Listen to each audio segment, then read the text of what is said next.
He said no problem finding the ball. This will be disposal number 8.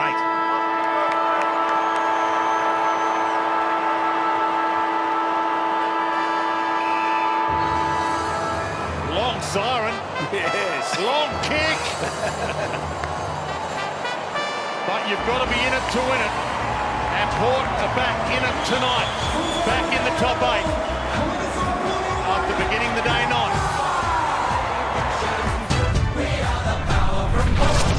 It's more than a sport. It's a true Port Adelaide tradition. Alrighty, hello and welcome to the CREEDCAST. My name is Dave, and as always, thank you for taking some time out of your week to spend it with us chatting all things Port footy. And it's a good one this week. Your Port Adelaide Footy Club has jumped back into that insanely tight top 8, sitting in 7th after the completion of round 19 after an anything but routine 41-point win over the Richmond Tigers, 16-20, 116 to 11-9, 75. One of those weird games where we always felt the better side and that we should win, so there was a little bit of comfort in that, but some of our Achilles heels really showed as Richmond fought back a few times before we finally kicked away in the last, getting some reward for our dominance. King Charles gave a real "I'm not fucking leaving" vintage performance, kicking his 350th career goal in his 150th game in Port colours, and a proper platoon performance around him from all made sure we got the points. Jamie, I loved your tweet that said you just like winning games of football. Beer emoji, Charles heart emoji. Really sums it up. G'day, Dave. Hello, everyone. And Charlie's back, baby. We're back on. Not fucking leaving. Yeah. No, he's not fucking leaving. He said in his after game, like, he's just like, I'll play every game. And then he kind of adds on, as long as Ken picks me. Yeah. No, he was telling. Yeah. He's the captain now. I just watched that for the first game. I just watched that for the first time the other day. It's one of those ones that I kept on meaning to watch, but literally the other day. Oh, me too. I still haven't. Yeah. Oh, you've just seen that bit like a billion times. Absolutely, yeah. First tangent of the day. Yeah, they've started early. Yeah. Nah, but yeah, perfect summation. Yeah, definitely knew and thought and looked like we were the better team. But frustratingly enough, some bad habits, particularly early in the piece, and a daring Richmond, who credit to them, came to play. But yeah, a bit frustrating would be putting it lightly. When everyone just obviously wants to get the break on the lower team and just have a bit of party time, and unfortunately, yeah, the 27,000 strong crowd had to wait a little bit longer than they expected. Yeah, I think it was. I was just, as I do when I'm watching the game, scrolling through Twitter. I think like the AFLX score account tweeted like game. How they do that when the game is called for them. I think it was some way through the fourth quarter, which is like you would have hoped maybe against the bottom side you could maybe lock that Pulling in. it now. Yeah, somewhere through the third 12 quarter would have been and 37 seconds. Yeah. But it is very weird that we ended up getting a comfortable win. And again, like, I know Richmond are like hit by injuries, so you'd want to be winning by more. I know when we reviewed the Richmond game earlier in the year, we kind of said they're going to be a good shit team, and I think they showed a little bit of that in this one, even though they were obviously a lot more injury hit. They had a little bit of bravery, and I can't remember what his last name. I'm calling him Steely Dan now. That kid Steely Dan, yeah, because he's named. He's named. Apparently, he's named after. I couldn't believe that when I heard this. His mum loves Steely Dan. I love that. It's like a real life incarnation of that meme. Like, oh, why is my sister called Rose? And it's like, oh no, your mum loves roses. And it's like the kid's called Ford Fairlane or something like that. Shane Warne's first delivery in an Ashes Test match. Exactly. That's a better example. Yeah. But, so they've got these good a few youngsters that have popped up that are raw, but and just the fact that they played brave and clearly to touch on what you said about our old habits as well, like some of the just habits and some of the problems within the side that we have at the moment. They clearly know that, and every team that's playing Port should know that. Like, move the ball quick, a few handballs, see if you can get it out the back. Because and then you'll get some reward. And that was just their only route to goal, really. Because if we locked it up and made it a bit more difficult for them to get down the field, then they didn't get down. It was really just the ones out the back. And they did it a couple of times in the third quarter. They did it obviously in the first half. I think the lead never got out beyond single digits in the first half. And then we got a break twice in the third quarter, and they pulled it back just through some. Yeah. And it was always really quick stuff. Like I remember there was one, I think Francis Evans in the third quarter. I made a point of it. And again, I don't like singling out players because it was just a clear example of what I was noticing at times. It's like in our forward 50, ball in dispute, and Evans kind of has it in hand, and he's trying to handle it to Willem Drew. Like I noticed it more on replay what he was looking to do, but he kind of just overshoots Drew, and it goes into space, and Richmond player swarming it, kick it down the field, and I think within 10, 15 seconds it's through the big sticks for Richmond, which is just not what you want when you're actually, and that kind of got it back within a point. And so just those kind of things were happening, but I think it speaks to it just as a first point. Oh, we'll get to plenty of positive stuff that happened in the game as well later on, but really interesting. I didn't actually notice it watching the game live because I was quite tired. I think halftime I kind of half almost fell asleep. I was just tired. You're pulling a night shift there, graveyard shift in on the west coast of America. So, So I didn't notice the footage of Ken giving the mids a spray. No, I didn't realise until after the game either. Yeah, then I saw even more of it on, I think First Crack showed a little bit longer of it, or one of the shows. They did. I think did. every show kind of dropped it in because it is a bit out of the ordinary in today's day and age that we are. Yeah, and I think it does show, that just highlights probably that it's a problem that Port are really probably conscious of, and Rosie's post game, he pretty much said it, is like, and you and I have been saying this all year, and a lot of Port fans that do watch the games closely have been saying it as well, that we're just it's not enough two-way running, it's very offensively, and Rosie said it himself, offensive minded, and Ken was basically just saying you've got a duty the other way, because unless you're going to possess the ball 100% of the time, you've got to do some defensive work as well. And you could just see there was a little bit of just moments when when they got possession in our forward 50, we were just not well positioned enough to kind of counteract that run.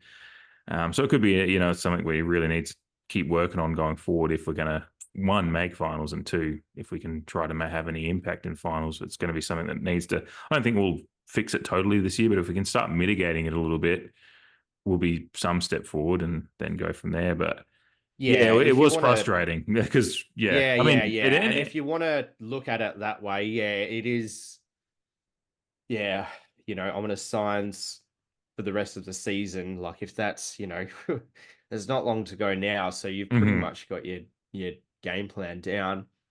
Still working through personnel changes, unfortunately. But it just leaves that little bit of doubt. But I think it was more that lack of respect for the opposition as well, which we even touched on in our preview. And it's one of the negatives that came out of the first time we played Richmond this year was just, maybe it's a little bit of arrogance. It's maybe a harsh word, but it is a bit of a lack of respect. And Richmond alternatively came to play. Their effort and pressure was right up where it needed to be early. And that's the thing that I've spoken about a couple of times, particularly when we were in our worst patch of form, is that the effort was just not there. And the effort is, like, if anything, that's just a non-negotiable, and it can bridge certain gaps within your game. And obviously a team anchored on the bottom of the ladder, it's only going to bridge you so far, but it's doing enough to keep them in the game for, 3 quarters. It just goes to show you that alternatively, if you've got a fairly healthy, talented side that's aiming to compete, put the effort in, show the respect, and you'll get a lot more of what we got in the last quarter going our way. You touched on the fact that They tried to split our press and they did it really well. Again, that respect is they made a comment in the commentary of our whole team basically pushing up very high, particularly the backs, and leaving no insurance necessarily for if and when it does get out the back. Again, I think that's a bit of a lack of respect, or we were just like gambling as a team, and even the coaching group, like just on putting as much forward pressure on as possible, maybe to the highest degree, in hopes that we would just continually, offer a barrage of inside 50s and break them that way. But they did well enough to do it. What I was going to say, though, is that even when we had the ball in the first half in particular, we so many dump kicks and no one necessarily looking for a target. And they're most of the time they're under some sort of pressure, but that doesn't quite cut it for me. Like, even like Miles Bergman played a fantastic game. There's just some disposals of his early on that even like, it's just like, you're better than that. Like, just look for a fucking target when, you're just getting the ball and fucking dumping it forward. And it's just the same, that kind of shit that, we've been known to do. And whether it's the Charlie effect or whatnot, a lot of people would probably say it is, but it can't be. Like, it can't be with so many talented people and so many good users of the football. Typically, it just like, find a target. It doesn't have to be 50 meters down the field. Just find a target and ease some pressure off everyone else. That's just not what we were doing when we had ball in hand, particularly early, more so in the first quarter, but second quarter as well. I mean, we saw it just a few weeks ago against the Doggies when we were like, I remember that commentator line is burned in my brain because I'm like, I want to see that more. Like when they were like, he was just like, geez, Porter just see target, hit target right now. And it was exactly what you were saying. Like, it wasn't always the long dump kicks. It was often little, like they're finding a target, 20, 25 meters. Finding and really linking up. Yeah, and then from that kick, they actually opened up an angle to get a longer kick, or just, they sometimes took 2 kicks to take that 50 meters, but they did it quick enough that they still were able to kind of push through and find really good opportunity. So, we've shown the ability to do these little things here and there. Like, if you took the best of different games we've played this year and put it into one game, where you could see us being one of the best sides in the competition. It's just we do little things here and there, but then it's broken up by passages of apathy and bad sloppy skills and it was a little bit sloppy early, as I think we talked about this off air. The weather wasn't too bad because the weather probably had been pretty shitty. I noticed on like a lot of people talking about the shitty weather leading into like over Thursday, Friday into Saturday. Saturday morning it was quite shitty. But it actually cleared up a lot sooner than I expected on Saturday, because we were talking about, wet weather football in the preview. And it cleared up a lot. And I was like, are we going to get a clear night of football? Like, just totally unexpectedly. And for all intents and purposes, it kind of was, except for a little downpour just like before the first quarter. And that's another thing. Maybe those dump kicks were just like an overreaction to that kind of shower before the game started. But clearly by how Richmond were marking it, intercepts. It that's wasn't that wet. I was about to say, maybe the ball was a bit sleek, but then you brought up the point that Richmond were handling it. We're actually doing pretty good. Well, and they were a lot cleaner at ground level as well. We were terrible. Even our better ball handlers were fumbling and slipping with the ball, and it's just fuels the hate a little bit, like, I had it in my notes. Gets people a bit restless. Yeah, because we had possession of the ball in that first minute, and I think it was Boak on the wing kind of just fumbled, and that's where, because it almost looked like we were going to end up getting a forward 50 entry pretty early because we had possession, but then Boak fumbles, and Boak had a good game. He kind of went to kick it, didn't he? And then he kind of decided against it and dropped it as a result. I think the commentators even made a point that he kind of changed his mind and it fucked his. But it still was it just looks really sloppy. And considering Boak Yeah. is, such a classy player, it just didn't. And yeah, he ended up having a pretty good game anyway. But yeah, that ended up, ending up in Richmond possession, then down towards their 450 arc, and then Rosie apparently playing for a free kick. Gotten some interesting feedback on that. I deliberately put that one out there. Well, actually, let's talk about it for a minute, because we talked about this was this last week? We talked about the false narrative that happens with Rosie a little bit. Yes, we talked about it recently. last week. Because I mean, he was second in contested possessions for this game, and again, I just my point in putting that, yeah. Oh, didn't realize. It's teasing forward a little bit. He the comment, I put that video out there because some people have replied, and Port fans have as well, and been like, "Oh, it's true though," and I'm like, but why are you pointing it out? Like, would Rue have done this in a job? Like, if he's commentating Joel Selwood, would he have made a point? And that's my point. Is like, my consternation isn't so much with pointing out that a player might look for not, and this wasn't even a good example of it. He's fighting. He's kind of like the ball's bouncing around in his hand, and he does get like, I'm like, this isn't an example. He does get held. Like, yeah, like, and he's trying to take ignoring possession. that whole fact.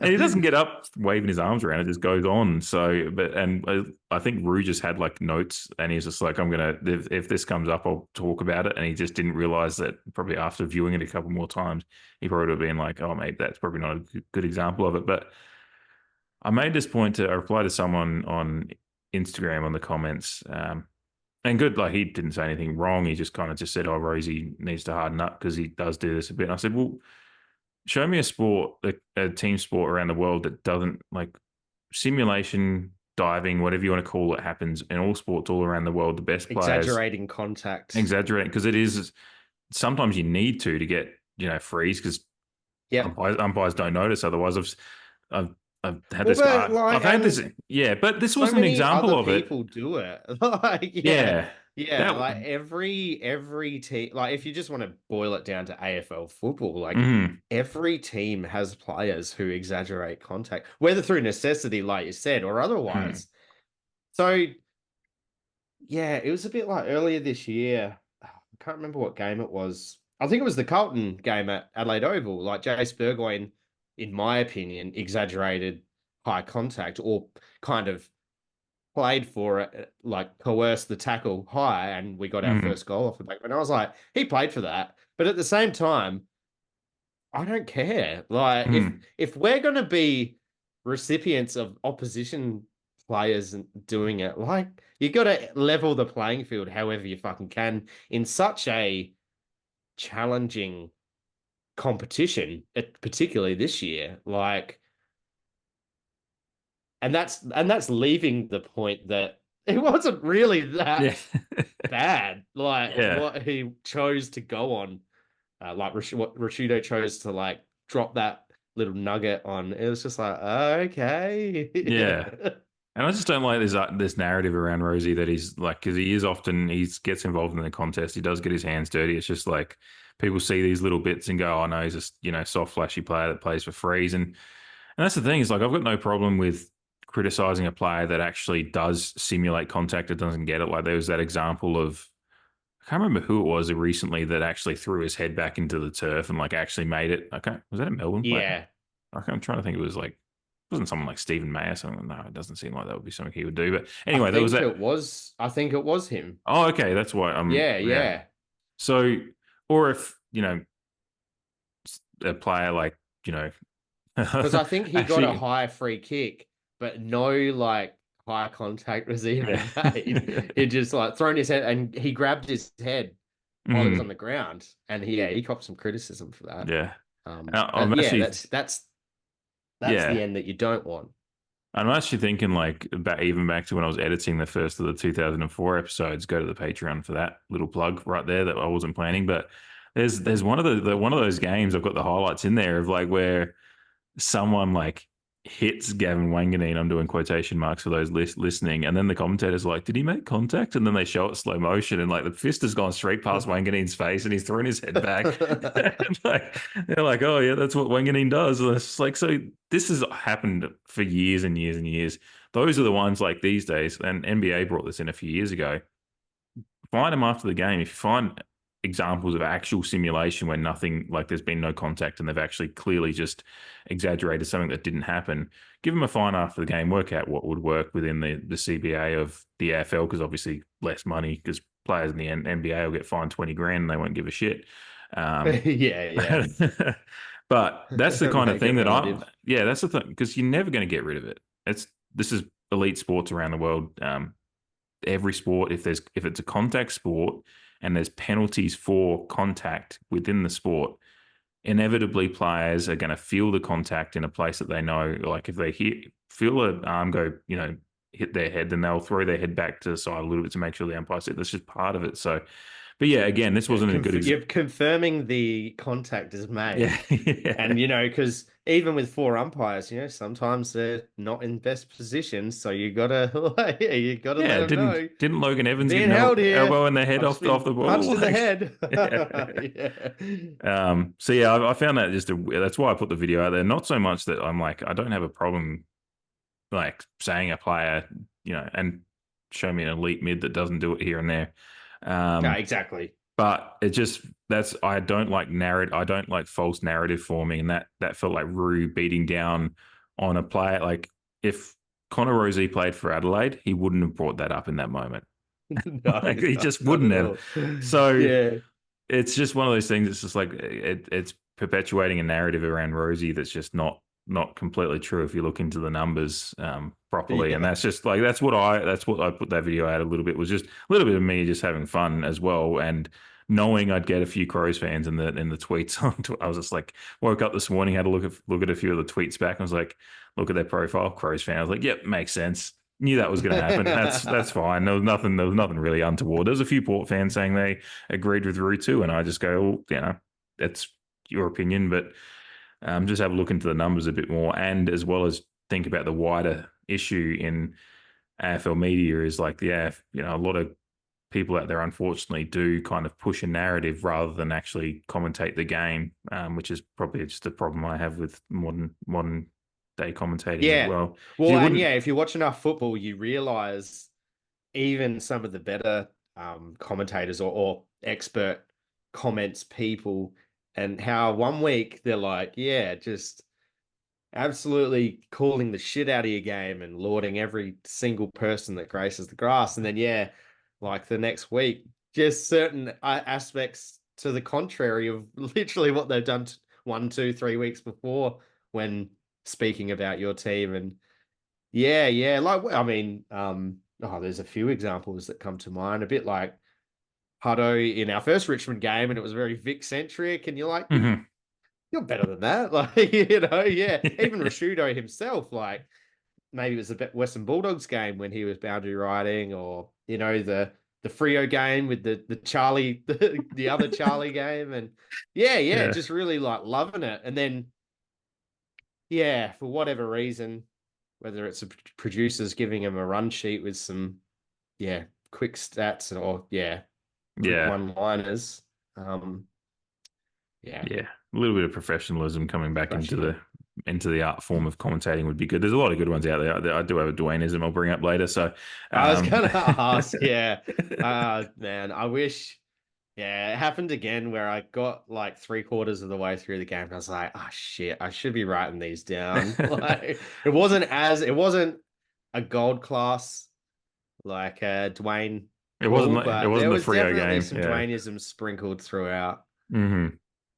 Yeah. No, I've got one because it's in one of my Sweeney options later that I'm likely going with. If you don't go with it already, which I'll still bring it up anyway. So it's so stick around. Yes, listening. Yes, stick around for the next 2.5 hours now. Really good having a bit more of a dynamic forward line back again was really important. Obviously, Charlie, and he'll get plenty more run in this game and in this podcast. Willie Rioli back as well. Not like, I think he had 6-7 disposals, but he had a couple of goals and just provides that just that point of difference. It was really, I was really enjoying it. We took 18 marks inside 50 in this game. Wow. The 6 at the other end, which it felt like it felt like they actually took more, but I guess a lot of their goals, when I look back on it, was that they'd handballed it through and obviously over the back. we had no one there, and obviously the Radaglia turnover there as well. But 18 marks inside 50. Rioli taking them, Charlie taking them. Just holding his space with his outstretched arms really well at times. Yeah, was it a push? Depends who you ask. Yeah, it's one of those ones, and to show that I can be objective, if it happened against us, I'd be like, come on, that's a put. But I did see some people say that it's not really, he doesn't actually do the, and I think some commentators actually said as well, like if it's for people listening, I'm doing arm motions on the camera, but pushing, it's like if your elbows are tucked in and you push out, that's obviously a push motion. But if your arms are already out and the players, and because it kind of does look like he's holding his space, but there is the arm and the 2 hands in the back, which under my understanding of it, if you've got 2 hands in the back and you kind of do even just push off a little bit, it's a push in the back. So I don't know, but I did, because John Ralph decided to pick that one out of all, which I know. Yeah, it's like there's so many good couple of weeks, isn't he, Ralph? He's like just meddling in things that are way outside of his purview. Just stick to breaking fucking trade stories and unrest within clubs and stop talking about fucking football. Yeah, especially your team as well. Because convenient.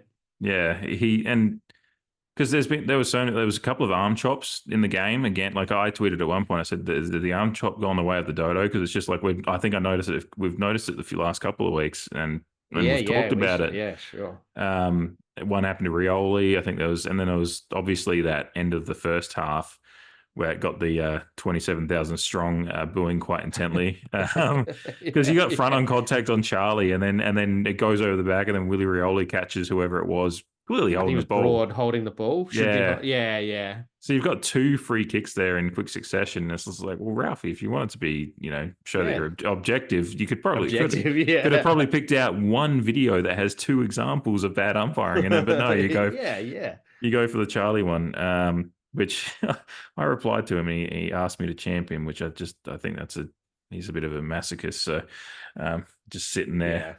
Yeah. So it was interesting umpiring. But back to the more positive stuff.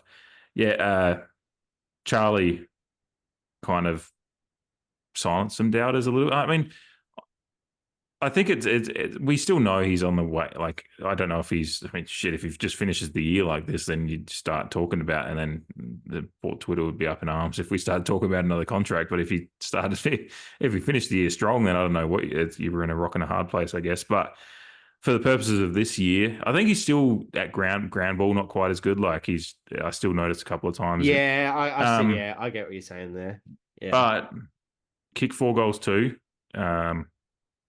6 marks, 5 contested, which led the team, and 9 hitouts, 2 to advantage. Which, by the way, just a side note, you know where I'm going with this. The entire Richmond team only had 3 hitouts to advantage, which we had, whereas we had 12. Charlie had 2. Sweet had 10, which Sweet obviously had another really, really dominant game.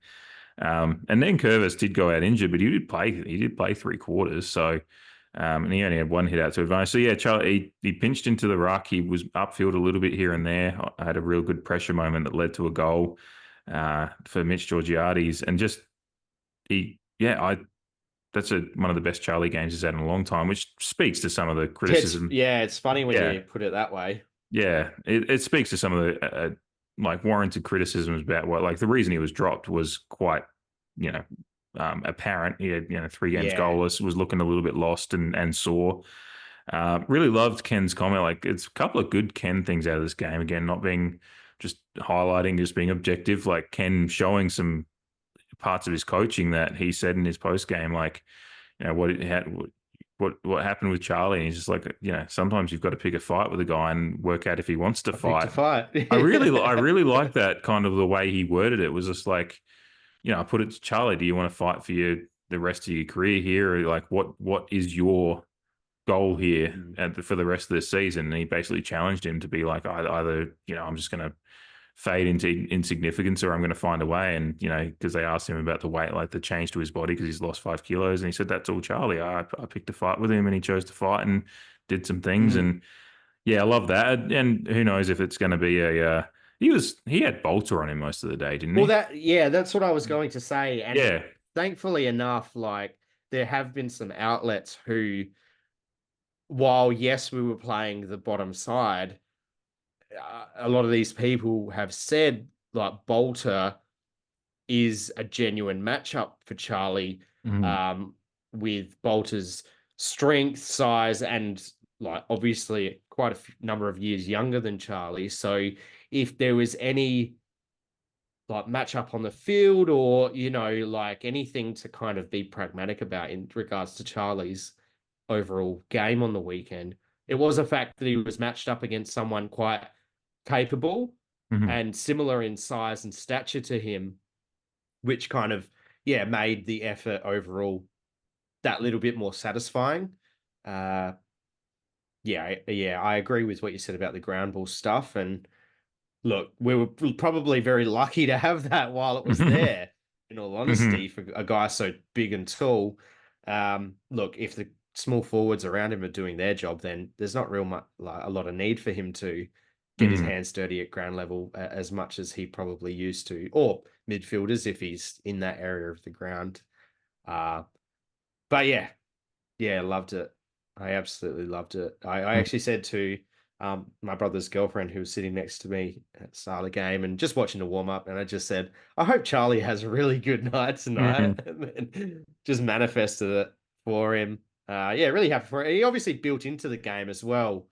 So, you know, challenged early, not helped by a lot of our ball use up the field, and then came into it nicely. What was it?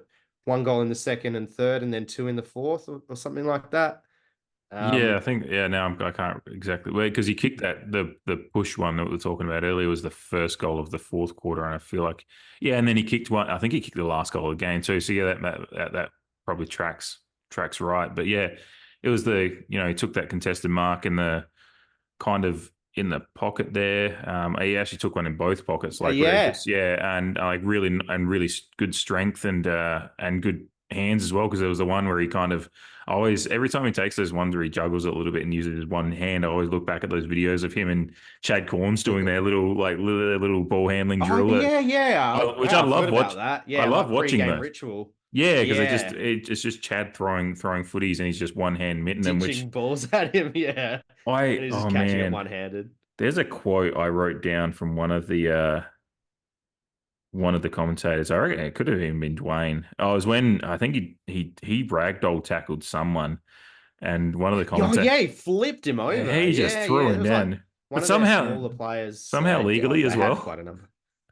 It was on those fringes because the guy had an arm free. Just all of his limbs went fucking like fanned out, basically. One of the commentators said no worse position in football than the mitts of Charlie Dixon. And I was Charlie Dixon. I love that. Yeah. So and it's good. Yeah. So I was just going to say it's good. There? It's good to see him get that kind of, because sometimes, fans, you had fans saying he should have retired 5 years ago, which completely forgets the fact he was an All-Australian within that time. I just want to give myself a frontal lobotomy every time I see some of these fucking comments. Like, again, it's similar to the Connor conversation. Like, it's bad enough having opposition fans laying shit on some of your better players, but having your own fans taking literal dumps on Charlie Dixon in this example, and I am very biased because I love the guy, but what the fuck are you on about? It is a real... Charlie Dixon is no Lance Franklin. I think we're all cognizant to the fact that, he's not one of the elite forwards in the last decade, but he is what he is. He offers. So when he's in form, and he's obviously had his injury troubles over the years, but when he's Quite in significant. form, he creates a psychological challenge. And this was a point that I saw someone else made. Like, even him just being there offers a psychological challenge for the opposition, whether you like to admit it or not. Mm. But he's objectively one of the best contested marks in the league. And we've even brought up on this podcast how much more accurate he is in actual fact than what people still give him credit for. I mean, while we kicked 20 behinds on the weekend, he kicked at 66% from his shots on goal. So, like, again, it's that narrative and people's abilities to just get swept up without being pragmatic and thinking critically about it, and just going like, well, yeah, I mean, and even like within our state, obviously the Adelaide Crows have had a pretty formidable forward in Taylor Walker, and whether through how each individual plays or the game plan that their team has set around them to benefit their strengths, like, yeah, sure, Taylor Walker's kicked a fantastic number of goals for the amount of games that he's played, and Dixon, he cracks the 350 mark on Saturday, and well done to him. Congratulations. But he's played it. He's played a different role, and obviously the game plan has probably somewhat been to the detriment of him overall. But like, him in that form on Saturday, like, that's a difference maker, and that just makes you that much more competitive against every team in the competition, no matter where they are. Like, Charlie Dixon in form, and it's almost like, I think the thing is, it's more people willing him to just fuck off, and it's just like, no, you should be willing him to get fit, like, because all of a sudden he takes one or two defenders, and you've got George, who is in fantastic form right now, sitting out the back, like, like, all of a sudden Georgiades gets the second or third, if it's a dynamic scenario, best defender. Like, yeah, I just hate, like, I want to put chopsticks in my eyeballs every time I read some of these brain dead criticisms, more so from Port Adelaide supporters. Like, I can deal with opposition fans, you can deal with that shit, because we all have a propensity to hang shit on opposition players just for the fun of it. But yeah, when it's your own club fans, like, people just want to say that. Well, and it's like, what are you right. actually wishing for here? Like, because look, our forward line hasn't been functioning that well altogether, apart from Georgiades and Rioli when he's been in and fit. Like, but yeah, I just, it probably is that there is that obvious portion of Port Adelaide fans who just obviously don't think we can compete this year, and fair enough. Like, the signs probably favour that opinion, but yeah, I don't understand the willing of a champion of your club willing them away. I don't understand that. It's always I'd never do that. Yeah. Like, it's just not how. Again, it's not how I want to support my club. Like, I hope every single one of the players that faces up on any given day, plays their guts out and fucking has a career best day. Like, and yeah, it's mind boggling sometimes, some of the shit that you see. Yeah, and I think that's one thing you can say, and I think Ken alluded to it as well, is that, Charlie actually absolutely puts everything on the line. Like, that's a great point. Yeah, I totally agree.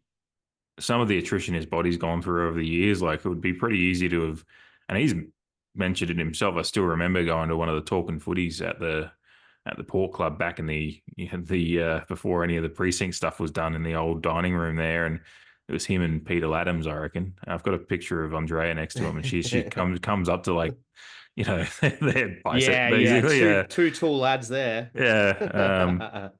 But yeah, he taught, and it was when he was on the way back from, so I think this is like somewhere in early 2018, like, or maybe 6-8 rounds in. So he was on the way back from that. Oh, no, sorry, it was in 2019. So he would have been on the way back from that broken leg against West Coast.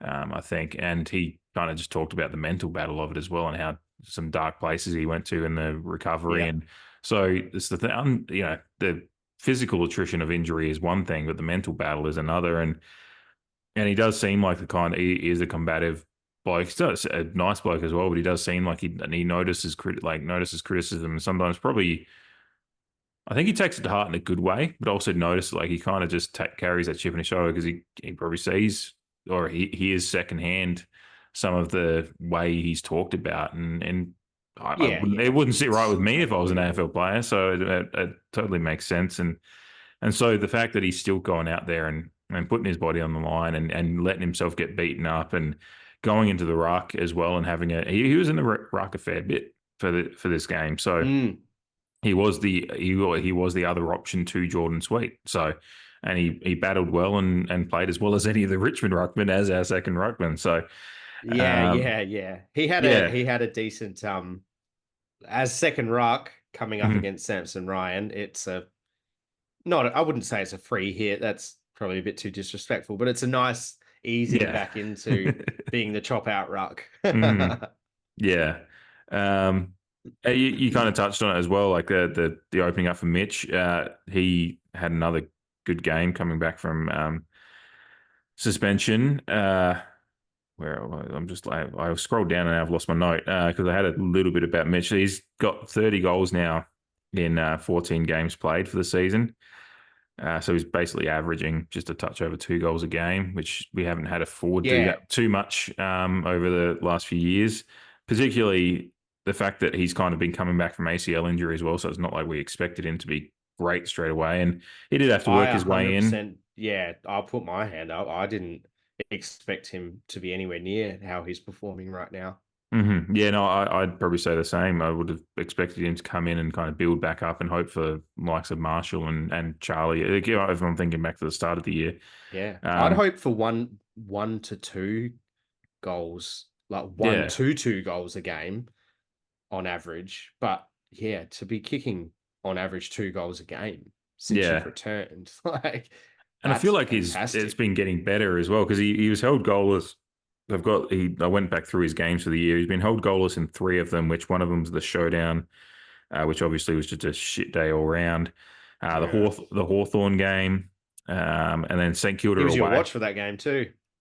Yeah, I think it probably was after. It might have been with the Adelaide game in mind as well, and a few things. So St Kilda away a few weeks ago, his goalless in, and then the St Kilda game at home earlier in the year, he only had 1 goal as well. So it speaks to the St Kilda's way of playing that Mitch, for all his good this year, has only had 1 goal in the 2 games. But the rest of the games for the year, he's had at least 2 goals, and lately he's been more often than not getting 3 to 4. So and that's the way he's kicking them too. Mm-hmm. He's Frank's everything that we've said as well. Like, not only is he getting chances, he's looking really good. Yeah, the set.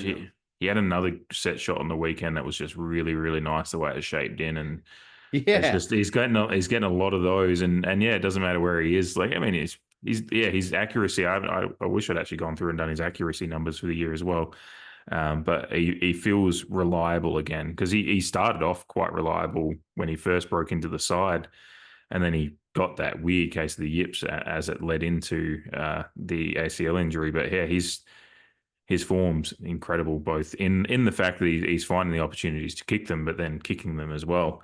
And then, as I touched on before, Willie being back was really good, and then just complemented by, Travis Boak kicking. I mean, he did kick a couple of points again. I was really hoping we get on a little run there, but he did kick a couple of points again. But it's still not a nice goal from Boak. And then, Trav. Yeah, Rosie pops up with a couple, and then you got Logan Evans getting in with run, Frankie. Like that's where goal scoring. If few of your forwards can get in for multiple goals, and then you just complement it around with the rest of the side, that's where you get to a scoreline of 16 goals 20. The accuracy is we're accurate enough for most of the game. Fucking poor Narkle, he could have had a bag. He was I was definitely going to bring him up. It's got to be one of the best 1 quarter 4 or 5 shot on goal games ever, negating the fact that he kicked all behind. So I was like, it's your 50th, just kick it.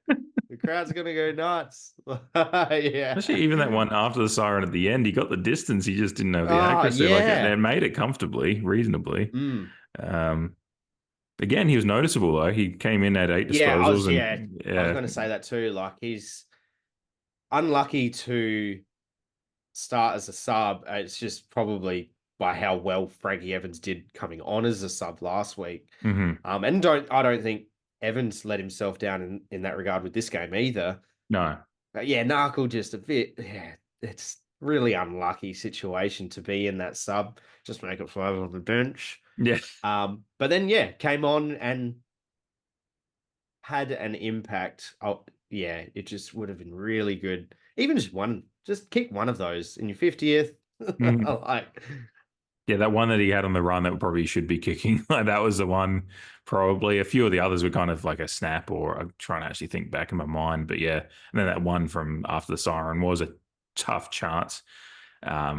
But he did get the distance, so he could have kicked it. But yeah, it's still. I'm glad that he's fit and available for these. Whether he's never gonna be, as long as we're at reasonable fitness. I don't think he's probably quite breaking into the side he's on the fringe there, and he does make himself accountable and get involved. As a kind of, as he was my spotlight last week, because I basically said you just notice it. Like I didn't have any real reason. I was like, he plays a role, and you notice him. He doesn't go missing for any great period of time. He's always around. So and then certainly that fourth quarter. I agree.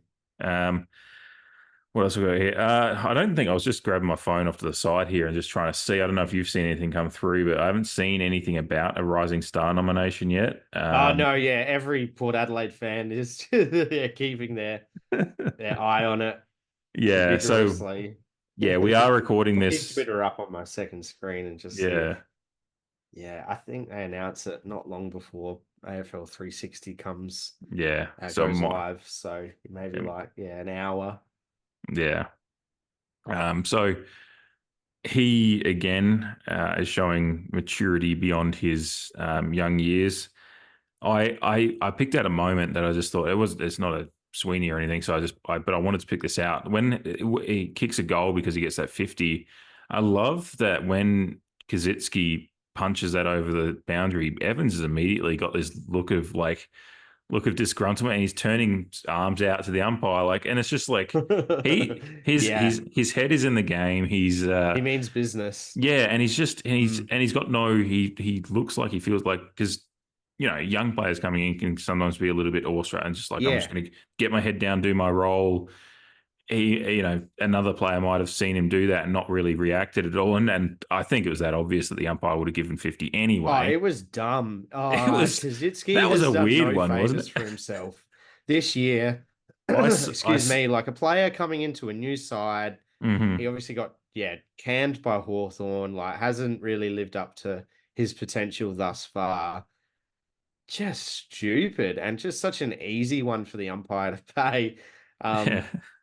Another tidbit though is that I'm pretty sure we got 3 50-meter penalties on the night, and Logan Evans had the ball in hand for each of the 3.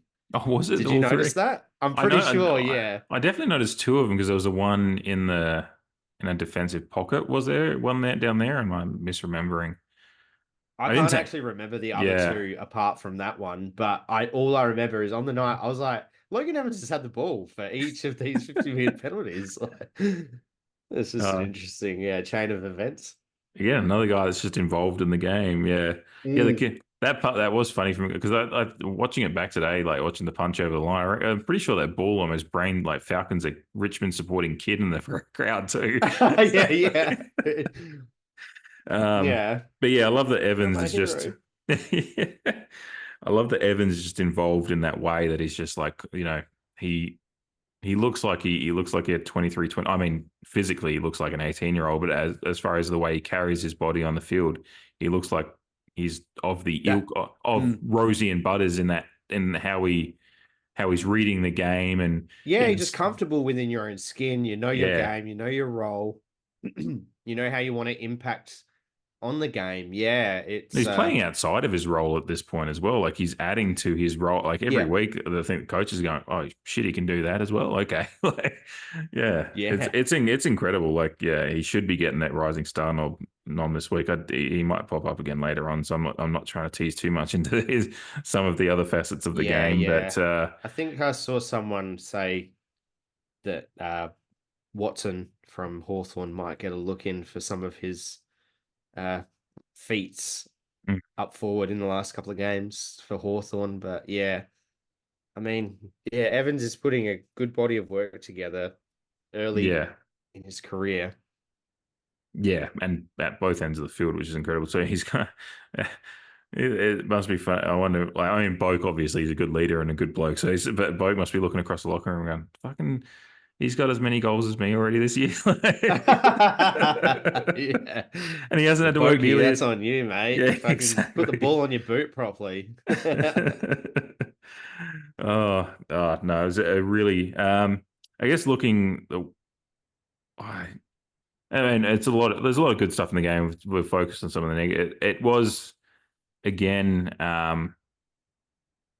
the turnover from Radaglia wasn't a good look. It's just that's the kind of No. things. And it's not even a Radaglia thing. There's multiple examples of players doing just making the wrong decision at the and because if you execute that kick right, then it's probably fine. Like a bit more stab and direction on it, but and just not floating him in. But That's all yeah, it needed. It was just a lazy kick. yeah. Those ones are inexcusable to me just because you need to, every time you're doing that kind of kick, it has to be, you never go back towards your own goal without making sure of it. And I guess That's like it's half time on grand final day and let's go out the front for a kick on the grass kind of shit. Like it's just like that type of kick should really not be executed in an AFL game ever. Yeah. You're just asking for trouble. And again, the blemish itself overshadows some much better moments, particularly in that. Was that in the first quarter? It was, yeah. Yeah. In the first quarter where, like, for example, he ran back hard to put that body spoil on Samson Ryan. I think it was that affected him dropping the mark and right on the saved wing there. what forward flank. Yeah. I remember at another stage of the game, him running through a pack of players to take a strong mark, intercept mark. And but of course, you give up a goal in that fashion and But so he and the leadership group, along with the coaches, need to simplify it for him. He needs to take a large part of that responsibility, but just don't try and play outside yourself if you're not capable of it. Like no one's gonna. Like if he didn't kick it sideways and decided to kick it long, I don't think anyone would have had an issue with that. No, it would have just been more of, if it goes to the contest and ends up coming back, then it's just like, oh, we just dump it down. But compete again, win it. That's what you do even in just footy. give a handball off to someone who's a better user. Yeah. That's one piece of feedback that I saw. I think it was the Mungle punt. It's just like, if you're not a great user of the football, a bit like Ruckman stereotypically, just don't try and overdo it.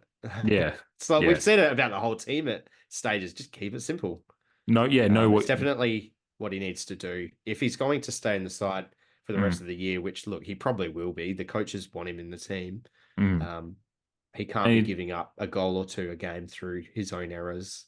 Yeah, because that'll be the difference, particularly as we, we'll preview Carlton later, but probably one of the worst games, I'm pretty sure in memory, was a few defensive errors against Carlton where you want your big, it's a team that we do need our big guys to compete well and combat, and you just want them, you just don't want to give up a goal through their mistakes. If the other team is scoring on you through their own just complete dominance, then that's unfortunately what happens. But you just don't want to gift them goals as well. That's just that's kryptonite for a footy team. Is if you can't, like, you've got to at least battle and then just make sure that they have to earn their goals rather than gifting them, which thankfully it didn't. And overall, I just wanted to touch on the defense when I would talk about the midfield. as far as the running and stuff. And then we spent a good amount of time glazing Dixon, as we like to do, and the forward line in general. But yeah, the defense overall, I was actually reasonably happy with on the weekend. Again, they just got found out when the ball came through a bit too quick because of the midfield pressure and the running there. But thought Aaliyah had a really good game again. Overall, he's so do I. Back to some of his better form over the last month. And Zerk Thatcher again he's just a really, really exuding class, and he looks confident now as well. Like after that little period talking about Kaczynski before, like Zerk Thatcher had the matchup for most of the game, and it just made Kaczynski look even worse than he was. Just fucking killed him, and several intercept marks within a few passages of play. Dominated him in the air. Some really key intercept marks in contested situations. So, which goes to show that a kind of swinging form that he's had. Like we mentioned that Ben King probably won the battle last week, but he didn't really embarrass Zerk Thatcher. He still had a reasonable game, but then so the last month overall for him and Aaliyah has been great. At the right time of the year too. Yeah, and I think thinking back, as you mentioned, Ben King, I think the couple of marks King took were some pretty. I mean, it was good strength from King as well. He's one of the best forwards in the competition. Sometimes you're just going to have those ones. Like they talk about the NBA a lot. Sometimes if you're defending against like a Steph Curry or something like that, they're going to get there. They're going to get theirs. It's just about mitigating. Well, it's kind of like what we talked about with Bonampelli a few weeks back. It's just like he's going to get his, but keep him to a par score. And then you might be able to beat him. And thankfully we did with that one. And King, we probably, you were happy enough with the fact he only kicked a couple. And from what I remember, there was some pretty good delivery for a couple of them as well. So it's just like, sometimes you're just going to lose out. But did you have anything else in particular to get into before we move on to? I know I've kind of overlooked a few players just now because I know there's a few that'll come up in sections ahead segments. So. Not necessarily. Like, surprisingly enough, for kind of how, I guess, hard it seemed that we had to fight for a match-winning gap on Richmond. Like, it was a pretty even spread of contributors on the night. Obviously, there was some defensive issues, but I felt throughout the game at different points in time, each kind of player contributed in their own kind of way. Definitely made the votes hard as we chatted through the recording. Look, like they went to work at halftime, and we did kind of start breaking their back a little bit in the third quarter. Like they were obviously fortunate enough to hit back a few times and bridge the gap that we put on them. But that was where we started to really work them over. And obviously the last quarter we dined out a little bit and held them to a solitary point, which is a really good effort. And granted, like we could have won by 10 goals. We could have kicked 8 goals 4 in the last quarter, or instead of 4 goals 8. But GWS only beat them by 4 goals literally the week before. So while Richmond are at the bottom of the ladder, like we said at the start, they're not really as bad as 18th. I probably would expect them to be one of the bigger risers next year. But they're still playing for a lot of pride, and football's not as simple as it would appear on paper sometimes. And we stuck at it, and through our even spread of contributors, we ended up breaking their back. And most football games are probably decided in one quarter. So we just had to wait for ours. I actually did mean to make a note on a few stats. Obviously I mentioned the marks inside 50 and the marks across the board were like 102 to 70, 16 contested to 6. Won the contested possession quite handily as well by 23 plus 23. I saw that when I watched the replay. I saw that tracking up quite well. It beat our season average is 127 and we got 149. So by average, we should only be +5 better or +4.3 better than them. But we really won that, which we've said a lot. There's not something we often do. So And then obviously we'll talk about the hit outs in a bit as well. But yeah, hit outs clearances really dominated, which was quite handy. And we touched on the fact that the free kick, there were some interesting decisions, but the free kick count was quite low, which is always interesting. But yeah, overall, just a good dominating. And because early on, they actually had in some inside 50 dominance in that really struggling first quarter that we had, but we ended up winning inside 50s by plus 20 as well, which just speaks to when you look at the stats across the board, it speaks to a team that was dominant, and the final margin, Yeah. final margin, like Yeah, you if you're said, just looking at the stats, it's like, oh, yeah, okay, yeah. Oh, you won by about 7 goals. Okay, yeah, I can believe that. But yeah, it doesn't quite tell the story of the whole game. Yes, How it exactly. played out. Exactly. Yeah, I always wish, because sometimes I do go in and take screenshots of the stats at quarter time, halftime. It's just difficult to keep doing it. I do wish there wasn't, Yeah. they tracked the stats by quarter and kept them by quarter as well as overall on the stat keeping websites. But hopefully in the future, maybe the AFL will get to that, because it's one of those things over in the US, like all the baseball, and I think hockey even has. I was watching when I was watching the hockey playoffs. Like NHL was advertising their NHL Edge or something of that nature. That was just like, here's where all you nerds can go and find every fucking stat you want. I'm like, the AFL needs to really invest in this, because it's Yeah, right. so Yeah. many. Champion data hasn't Yeah, bent over a barrel. exactly. But it's really good for fan engagement to have that stuff. Like we try to talk about as much as we can on here. So, but yeah, overall, the stats at the end of the day panned out to what we would expect for a comfortable win. So yeah, did you want to get into spotlight now? Yeah, sure. Let's do it. Which you get to go first. I do get to go first, and I am quite happy about that because I've gone for Jordan Sweet this week. I think that since he has come back into the side, he has been going about his business. Going about his business quite handsomely.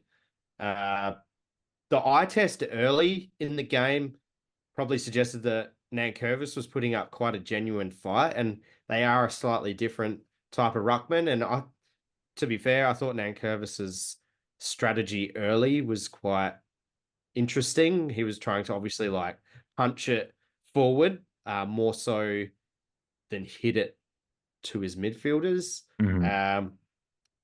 I thought that was an interesting tactic, and it took it out of that area, probably being again a lower team and a bit of wet weather, just trying to play some certain percentages. But yeah, as the night wore on, Sweet just came to the fore. And you mentioned before about the hit outs, that's just a key feature in his game at the moment, is like 43 hit outs himself and 10 to advantage. And really enjoy looking at that stat every week. And more often than not, he's beating his opponents or beating the whole other team in terms of hit outs to advantage.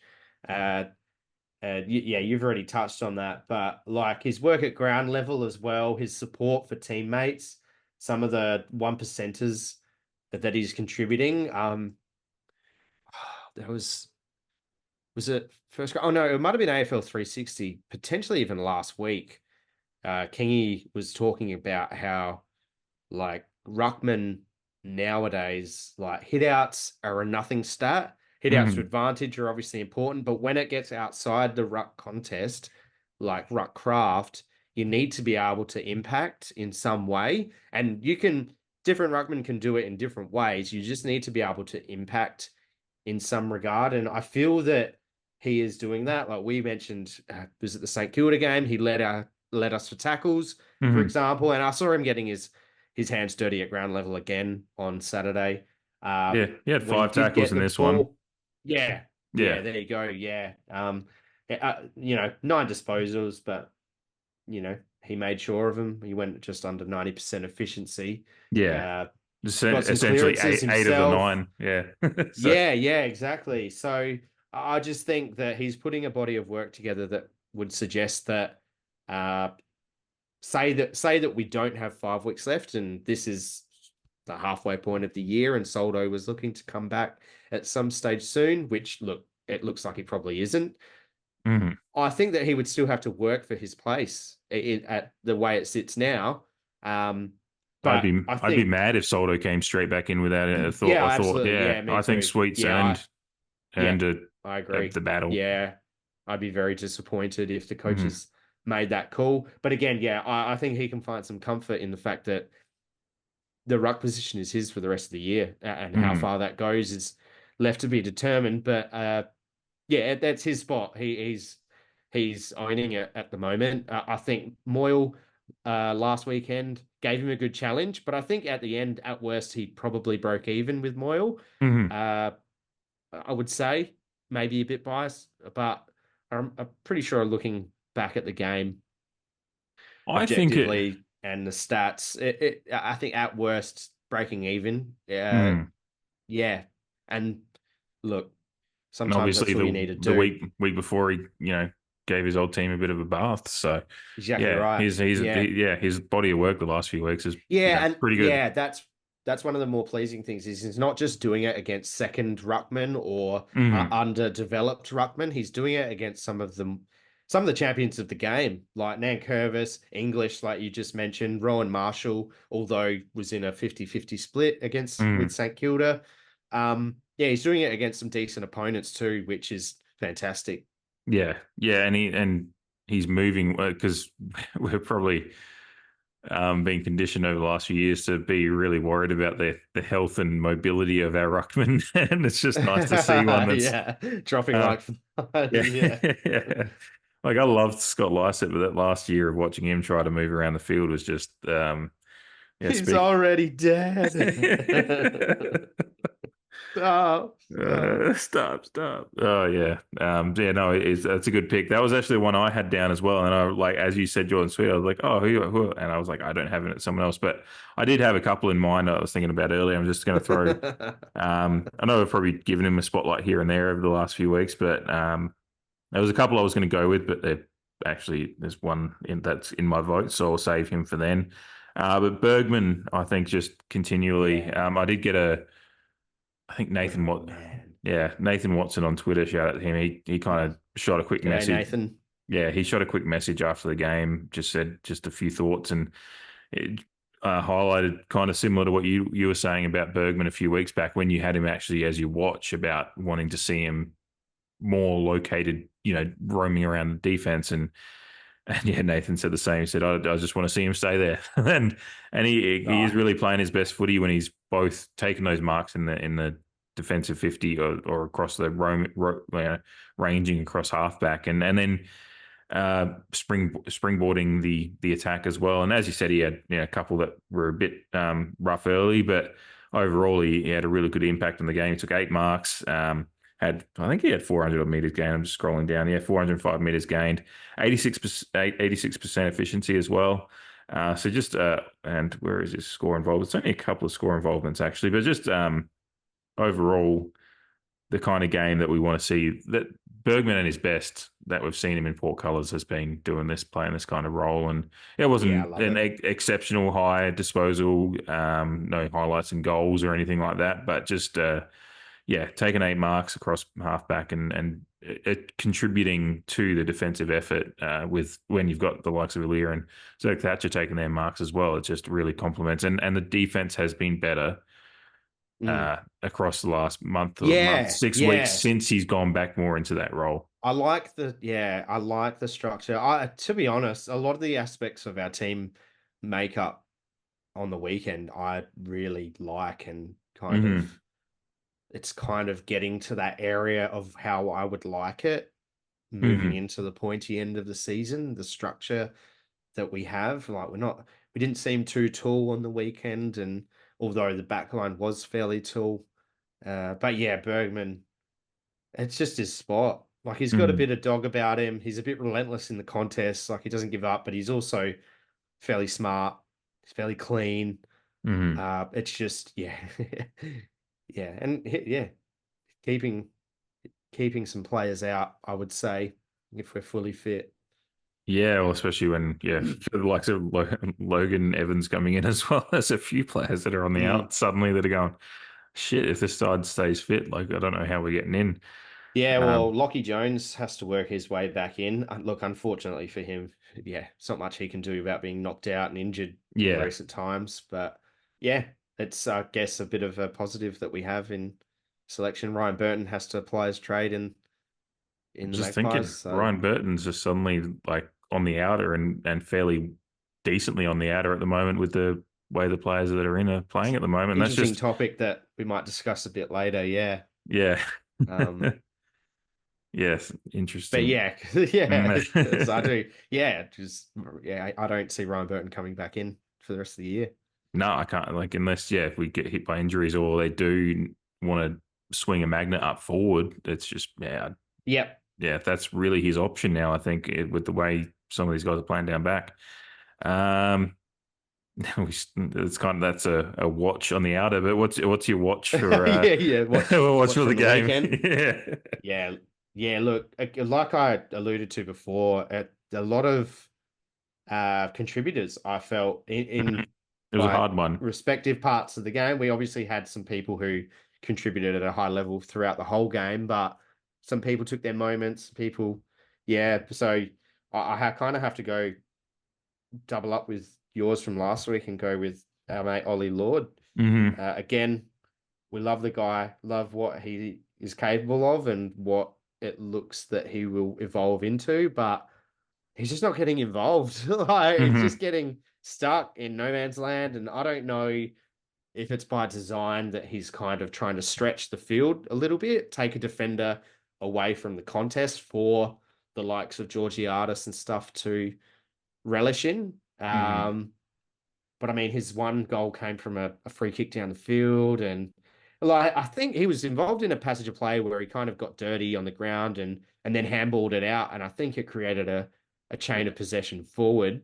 That He had the assist on the Darcy Byrne-Jones dribble goal. Like, it was basically, yes, he was on his knees at basically probably 55 meters out and just flicks a handball out the back. It was a yeah, that's exactly what I'm thinking assist. about. Yeah. And then Yeah, Burne-Jones yeah, sees the open goal square and just lets it dribble through.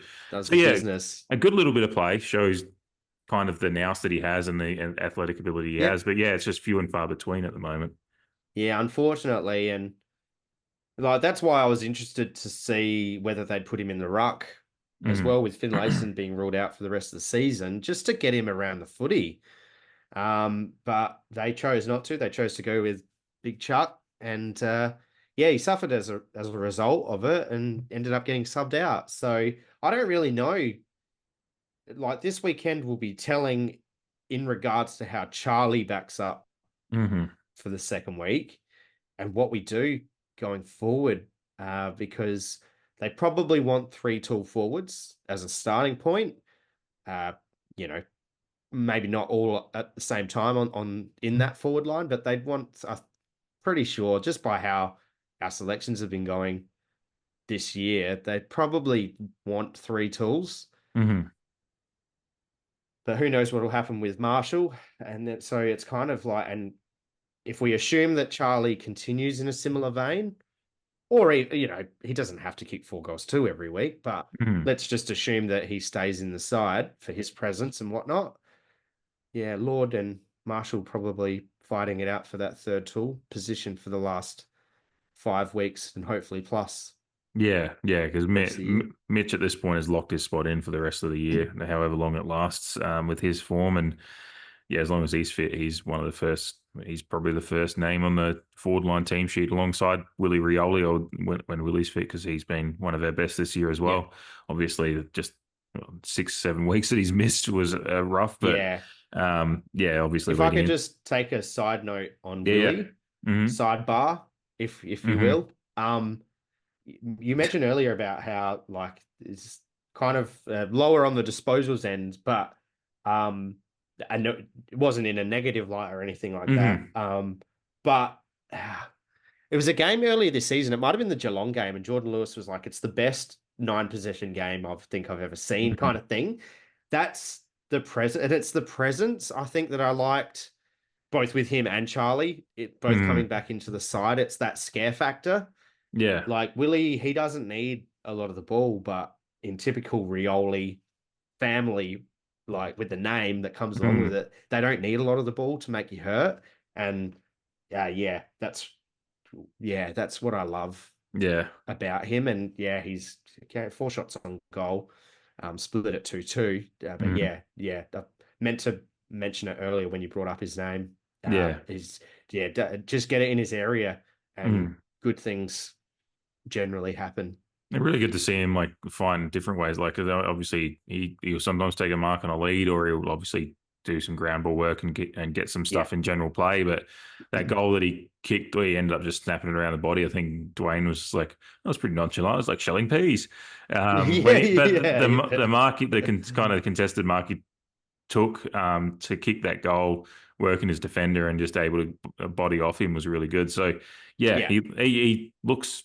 Yeah, and considering he's come back from injury and then some time off for some family stuff, and then I think even after the sample last week, he flew over west to farewell Simpson, Adam Simpson, which good on him for taking that step as well. He's obviously we had a great time in his life in the west, so that was good to see. But he's come back and just looks as fit as he did, before his injury, which is really pleasing to see. Yeah, and look, I'm a passionate person, so I love passion. It's a bit like our conversation with HORNE-FRANCIS last week. It's like, if you give a fuck about how our team goes, like, that's great, in my opinion. And I think it was one of his 2 goals. Like, he turned to the crowd and just beat at his chest again, which, he does fairly regularly. But, it's just that, like, we love that back, shit. I mean, business kind of thing. I loved it. Yeah. Yeah, no, that's a great sidebar there. Sidebar? Just thinking of that scene in is it Ted 2 when they're just like shouting lawyer terms at each other, like sidebar. Yeah. I kind of had Better Call Saul in my mind. I haven't watched that one. I'm terrible at I'm great with movies, terrible with TV shows. I've got a long list, and that's one that my friends keep telling me to watch. But that's great. Yeah, Breaking Bad and Better Call Saul. Very good in their own right. You brought up back to the watch. No. Sorry, you brought up HORNE-FRANCIS before, and that's actually because I didn't want to double up on Lord, which is good that you did, because then it's you doing it instead of me. And again, this is kind of showing what we do with the watch, in that it's not always someone playing bad they're going to get dropped. It's just like, I'm intrigued by what, like, there's just something to work through. Intrigues me. Yes. I'm going to stroke. As I furrow my brow. And stroke my beard. The beard. She. HORNE-FRANCIS obviously is, and this, I'm not going to give any credence to some of the hyperbole from the last couple of weeks about him, but it is just interesting that he is, these last few weeks, he's dropped off a little bit as far as his overall influence on the game. And he was up there in the pressure acts. He had contested possessions. He had 18 disposals. He had the score involvements. Only ran at 55% disposal efficiency, which is, we've at times lauded his ability to go, like, I think last year going inside 50 is one of the best players in the league at one point. And large portions of this year, to be fair. It's just the last couple of weeks he has dropped off a little bit, found trying to find, and he's 20. So, but because we do already hold him to a high standard, and it's not like I still expect growth and growth pains at times. My watch is just how he works through this little period. I have no problem. Like, he's never going to lose his spot in the side if he's fit. Sometimes I like it when, like, players have a rough couple of weeks for what you just said. It's like, I want to see how he responds. It's learnings. It's learnings. Learning. Absolutely. So that, as you said before, it's actually hard to pick out a watch because of just how much of an even spread, but because there is a little bit of he's had quiet by his standards, which just shows how high his standards already are. Because if there was a few weeks there, he's just getting into our votes every week. And I'm not going to say anything. I don't know what your votes are going in, but I can tell you now he's not in mine. So it's just like he hasn't featured for a couple of weeks there. And I know that I posted leaderboards on Patreon, but I know Butters has gotten out to I think 20 vote lead ish now again. So whereas he was close, HORNE-FRANCIS was bringing that gap in for a while there. So yeah, have absolutely. He's never going to get dropped from the side if he's fit and playing at even just at this level is like he's just at that point already. But this is probably the 18 disposal, 7 score involved. It's at the start of the year, you're probably going like, that's great. That's it. But he's gone past that. Yeah. Which is even better. And I've quickly listened to the means test on my way home today and just skipped.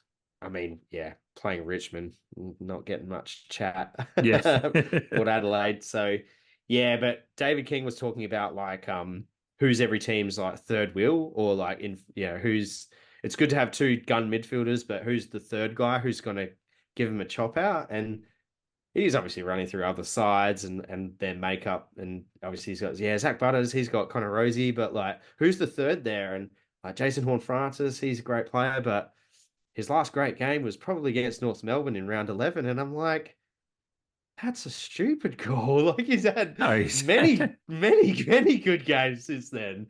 Funnily enough, you pick North Melbourne out of your head because you obviously, it's probably the last game that you can remember existing against Port Adelaide, even though he called our game of the weekend. But Kingy called the Bulldogs game, and fucking that was 2 weeks ago, and you were lauding him for a whole week. Every show you went on, you were talking about him. Like, so, I mean, it hasn't been 8 rounds since he's had a great game. He's had a few in that time. He's but then as definitely I was like, well, yeah. He's been in our votes, so. And I think King is forgetting that we got a Brownlow medalist just like in the midfield group saying g'day.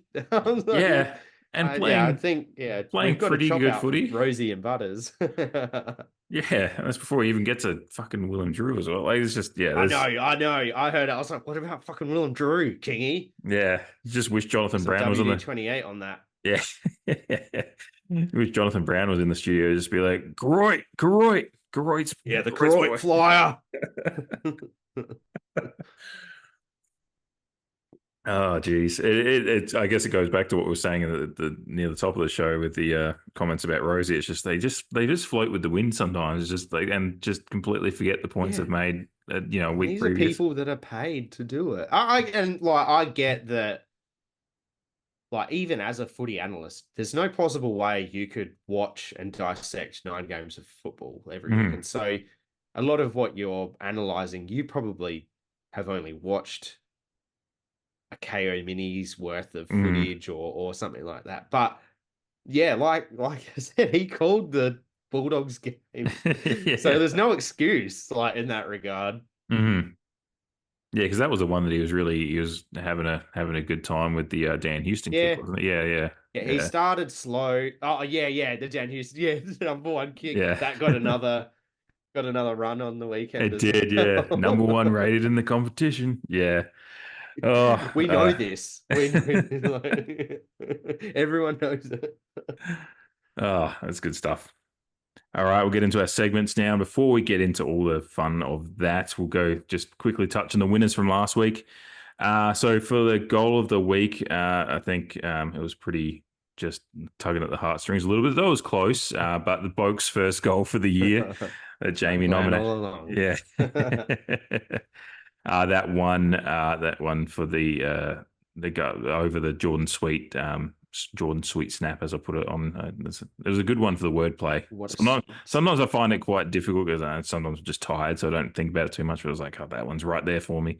And then winning by 1 vote, based on my quick math, Farrell playing goalkeeper on the line won just over just over my nomination of Houston's little spin, which I found it hard to find one last week, and I was actually glad that got a few votes because I was like, I just picked this one out. But it did, once I watched it more and did a little slow motion replay in the edit, I was like, that looks pretty good. So it was good. It actually there was a little bit more tighter in the votes than I was expecting it to be. But goal of the week first up here, and I get to go first on this one. And thankfully, Thankfully, we kicked a few of them on the weekend. It was actually probably testament to how well we were operating. There was a lot. It wasn't chaotic, which was nice. There was a lot of set shots, which, again, I do Yeah. sometimes nominate a set shot because there is good craft in it. But I'm going to take a pretty easy one, I think. Rhodey's snap to open the scoring for us. Drew decided not to pick it up. Went inside and Connor. Rosie spins and goals. And the captain's back.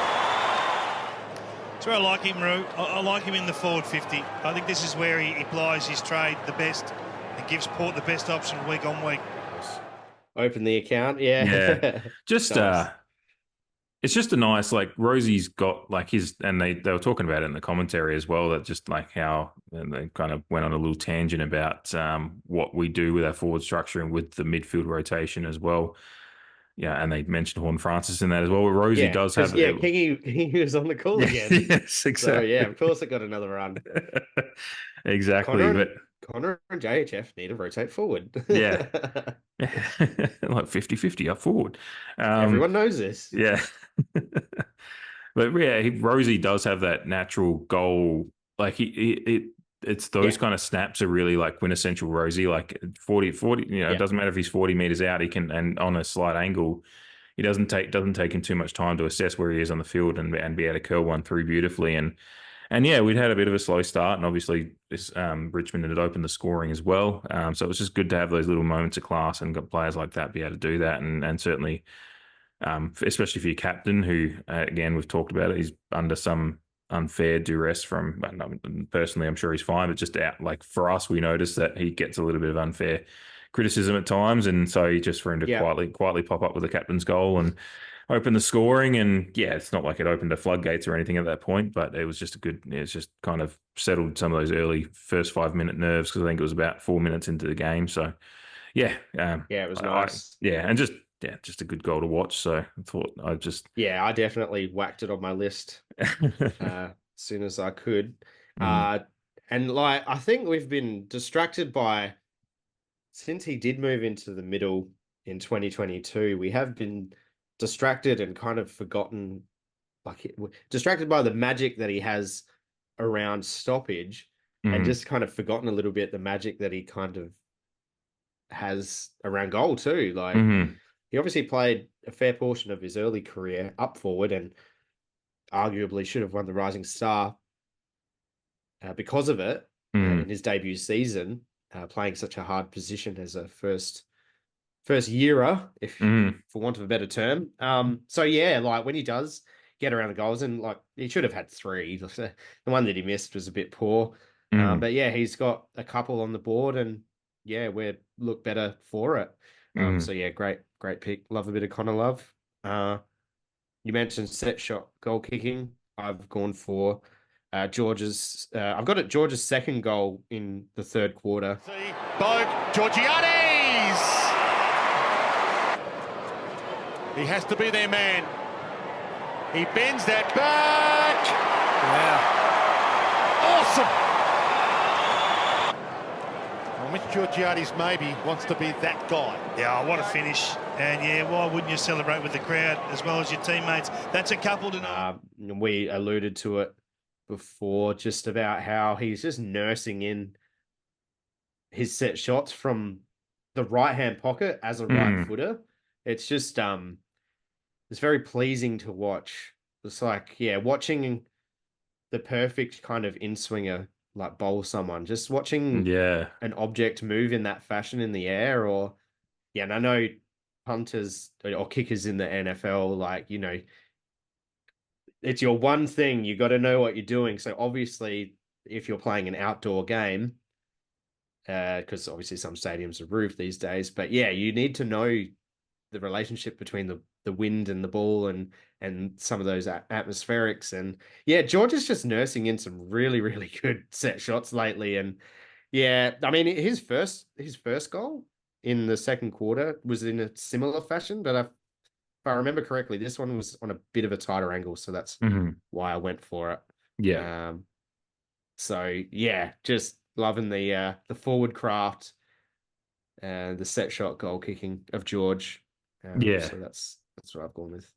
It is beautiful to watch, like the way, both his form and his action, and then just when you watch the ball go through, and you just love it when a plan comes together, I guess, and that's what you can just see. It's not like he's he's just like, it's a consistency in the form and the art that he's producing that makes it so much more pleasing. It's just good to watch. If it wasn't like isolated set shots here and there, but the fact that he's doing it so consistently now makes you appreciate it all the more almost. And the fact you have the confidence in it, and again as well, it's just really he's good to back watch. to that where just like, he's got a shot on goal. Like, you more often than not, you're going, oh, he's kicking this. You're surprised. You're surprised when he misses. Like when I was looking back at his goalless games, like in that St Kilda away one, and you remember some of the relatively simple one he missed at the end. Not that it was a big deal in the end, but it's just like it is surprising when he misses, which is a good problem. Is a good thing, because that means he's kicking them more often than not. So you get to go first on the Sweeney. I do. Yeah, my Sweeney nomination for this week.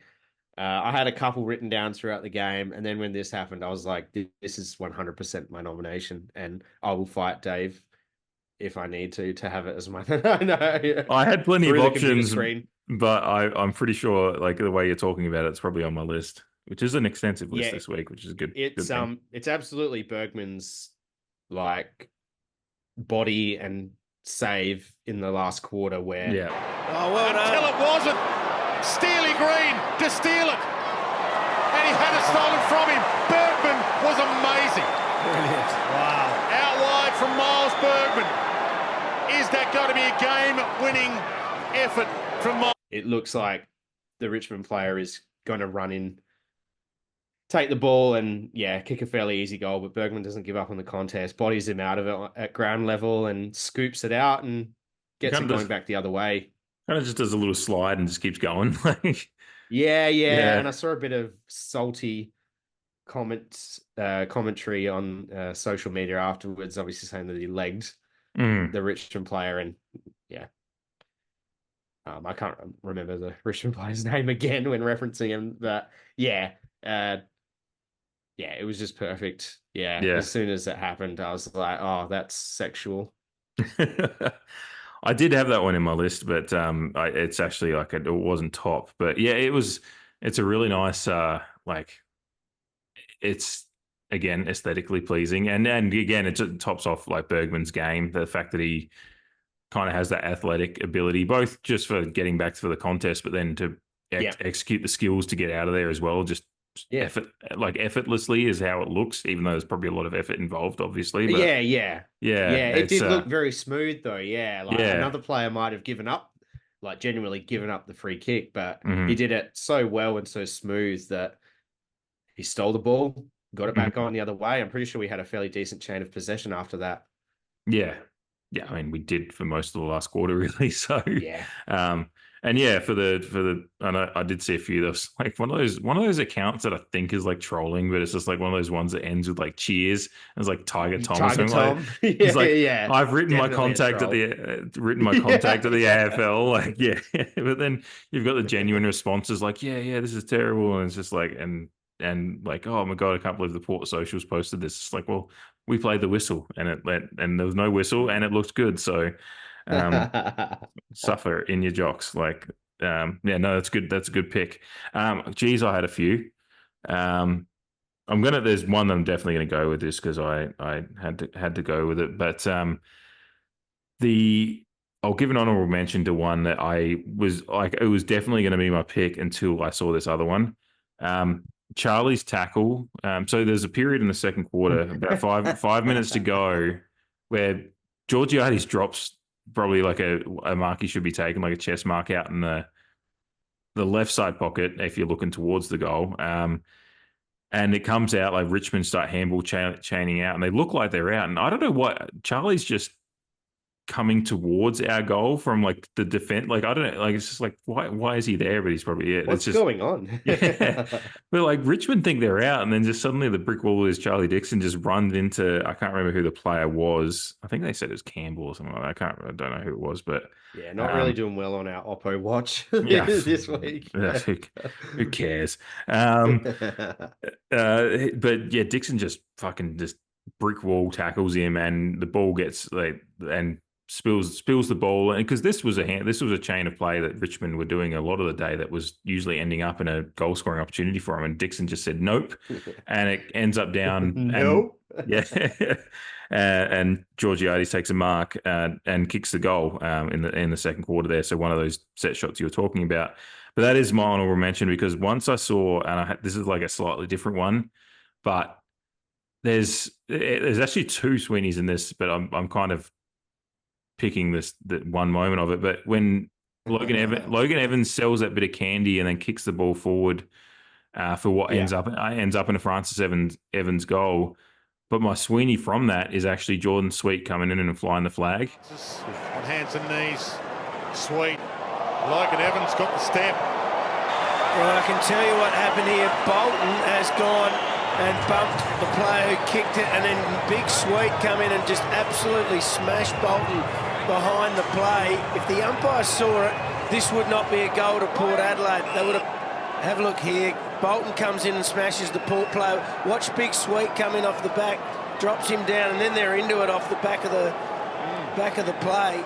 Because Evans gets... Oh, right, yeah, because, they were talking about it afterwards, like how... Well, because Rashuda was like, it should have been a free kick. It shouldn't, that shouldn't be a goal for Port Adelaide. I'm like, shut the fuck up, Roo. Shut your mouth. Shut your whore mouth. Because... I mean, it's actually because Logan Evans gets put down because he sells candy, and then I can't remember who the player was, and who cares, because he got his life ended by Jordan Sweet after that. But sucked in. Yeah.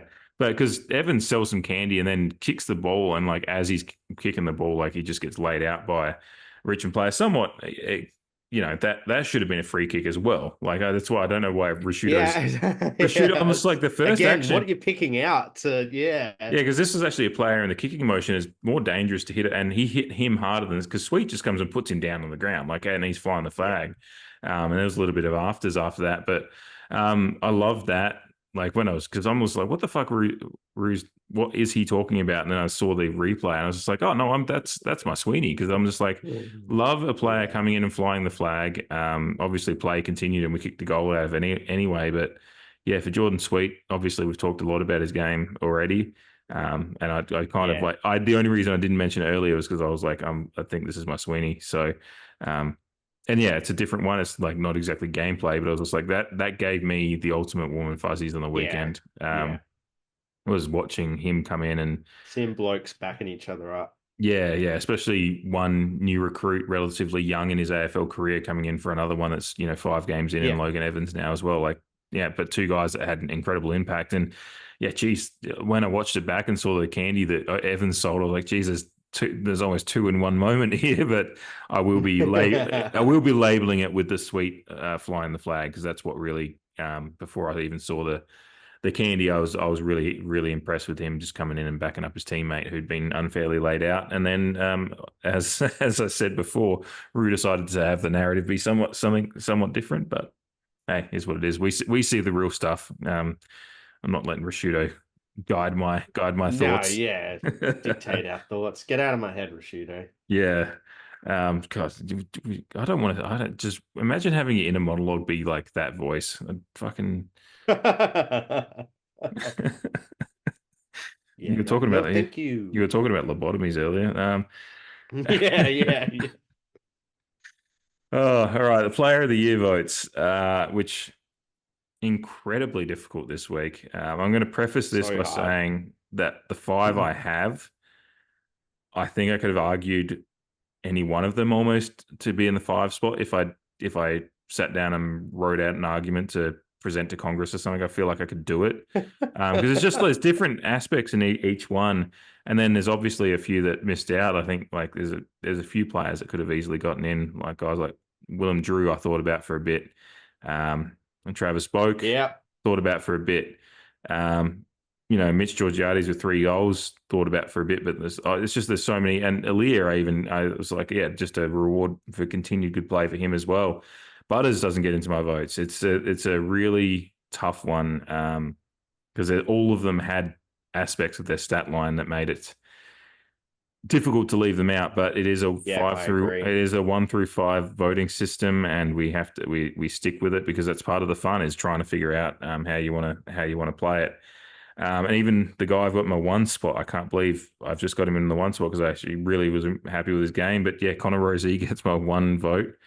Yeah, 24 touches and 13 contested. And again, speaking to the underrated side of his game, apparently, because that we touched on earlier. But yeah, 13 contested possessions. He had 8 score involvements. He had 7 clearances, which was, I think, second to Willem Drew with 10, which is just like, it's just, I can't believe I've got a player that had 10 clearances in the game that doesn't get into my fucking votes. So, it just speaks to how difficult it was. And yeah, Rozee obviously topped it off with a couple of goals. So just a good, solid, elite midfielder game. It's not high in disposals, but it wasn't a game that anyone got super high. And apart from, Ollie Wines ended up above 30. I think he was the only one out of either side, I think, actually. I'm just going to scroll. I've got the Richmond stat. Yeah, no Richmond player got above 30. And yeah, I think Ollie was the only one. So it was really just an even spread of disposals, that kind of game, rather than one of those games where sometimes you get like 3 players that get 30 plus. But so it was that kind of game that Connor's 24 disposals was reasonably high, but only gets the 1 vote. My 2 votes, Jace Burgoyne. Just continues to go about his stuff quietly, but be really, really involved. You just notice him all day. He's 24 disposals, 13 contested as well. 7 tackles, which led the team. He had 8 score involvements, 8 intercept possessions, 412 meters gained at 75% efficiency. So just again, like this is a player that at the start of the year, you're like, like there was a whisper, like, well, not whispers, people were saying, he's coming on good, like he's going to break into the side this year. But I think he's probably exceeded expectations, even though we were all we're all pretty bullish at the start of the year. But he's absolutely incredible, and I'm loving his stuff. And again, we've talked about it a few times. His tackling technique just makes me so fucking happy. I fucking love it. He just something about the fact that he just looks like this scrawny string bean of a player, and he just fucking locks guys up and doesn't let go. And does it without giving away. Like, he rarely gives away a free kick for high contact or anything like that, considering how often he tackles. And love what he's doing. Got Logan Evans in the 3 spot. 22 disposals, 9 marks, which led the team. 5 inside 50s, 3 rebound 50s. Led the team in meters gained with 675, which is just incredible. 8 score involvements, and he was running at 81% efficiency as well. So, yeah, it's a game. Not get robbed. Yeah, it's just like when you look I've got my feed open. I'm just waiting for that knob. I know that you've got it open because I was going to have it open on mine as well, but I was like, you're on it. So if the Rising Star stuff does break, Jamie will interject when it does, and we'll update on it. But yeah, hopefully it is him, because he deserves it. It's a game that and it is those little things I've talked about. Obviously talked about just him just immediately turning around to the umpire on that 50 call on the boundary with Kazitsky having a brain fade. It's this little bits of selling candy. It's just all those things that he does, in between actually just doing the basics right as well. Like, he's sticking to the fundamentals. Yeah. And kicking, coming out of his shell. That goal he kicked was it was in a tight first quarter that we weren't playing well, but he got an opportunity, and it's not like for a young player, especially from that angle and distance, it wasn't completely elementary. So, but he massaged it through pretty well. So he did, yeah. Had to get him in somewhere. Charlie Dixon, 4 goals, 4 votes. Yes. But I always, because people sometimes might think, it's just votes should always be full of midfield, the high disposal getters. But we've talked about it a lot. Do that. Yeah, we've talked about it a lot. It's about what your role is and how well you execute your role. And Dixon kicked 4 goals, crucial goals, marking, making absolutely just tearing the Richmond defense to pieces. Like, as the game wore on, the more he exerted influence, the more loose their defense got, and that opened up the opportunities for Georgiades and some of the other goals later in the game as well, was because Dixon was kind of just pulling them apart. 6 marks, 5 of which were contested, which is by far the most contested marks in the side. Tackles, and then obviously the 9 hitouts as well. He was actually having to get upfield and take centre up, attendances, and And so it wasn't like there was a fair bit of fitness involved in his effort as well, and he ran the game out well. So I think there was one other thing. He did. I think even his You're AFL warning to the competition. Yeah, just scrolling up quickly. I think even his AFL fantasy number was actually really fucking good. If you're not that I play. Yeah, yeah, he was our top rated player on Saturday night. Oh yeah, yeah. I think actually Champion Data had him as second. Was he? No, he was their top rated player in Champion Data. He was I think, the actually. highest AFL player ratings, like rated player on the ground. Yeah, it's incredible. On Saturday. Yeah. So Again, not 100% sure the metrics and the inner workings of AFL player ratings, but yeah, take that for what it is. Yeah. Take that on advisement. Yeah, I think Jace Burgoyne was one of the higher rated players for the entire weekend in the competition on Champion Data as well. Again, I have issues because we talked a few weeks ago about Champion Data's and Daniel Hoynes bone to pick that he seems to have with Connor Rosie. But yeah, it is just one of many metrics you can look at as just how certain statistical metrics read the game. So yeah, but yeah, Charlie Dixon had a really good game that was measured out, and a lot of Supercoach, AFL Fantasy, whatever one you use, Champion Data as well as My Eyes, which are the most important. And my 5 votes again, I don't know, I just put him down there right away and stuck with it. But Ollie Wines, bullish as he is, and having one of probably his best season since his Brownlow year, obviously this year, but led the team in disposals, which obviously caught my eye straight away. But then when I looked into it more, it's 14 contested, which led the team, 8 marks, 4 clearances, 4 inside 50s, 25 pressure acts, which led the team as well. Just an all round one of those Ollie Wines performances that doesn't have any great moment of highlight or anything like that. Like he didn't kick his roving snap goal like he did a couple of weeks ago or anything like that. But just the Ollie Wines game, like I noticed him a lot I was watching him play, and just he was involved, getting in and under and dirty, and just making his presence known, which helped out everyone else in what, again, like I said, it was a platoon game is what I called it earlier, and that's what I felt Nice. like. Yeah. Like everyone had to kind of pitch in a little bit, and Ollie, kind of as the grizzled vet of the platoon, was really led well, and I was really impressed with the game. Again, like I said, no great flashy highlight or anything, just knuckled down and got to work, and for me, was quietly very influential in the result in the end. So I just had to. Port don't have a third wheel. We've only got Butters and Rosie apparently. So yeah, I don't know where you pulled those fucking statistics from, Dave.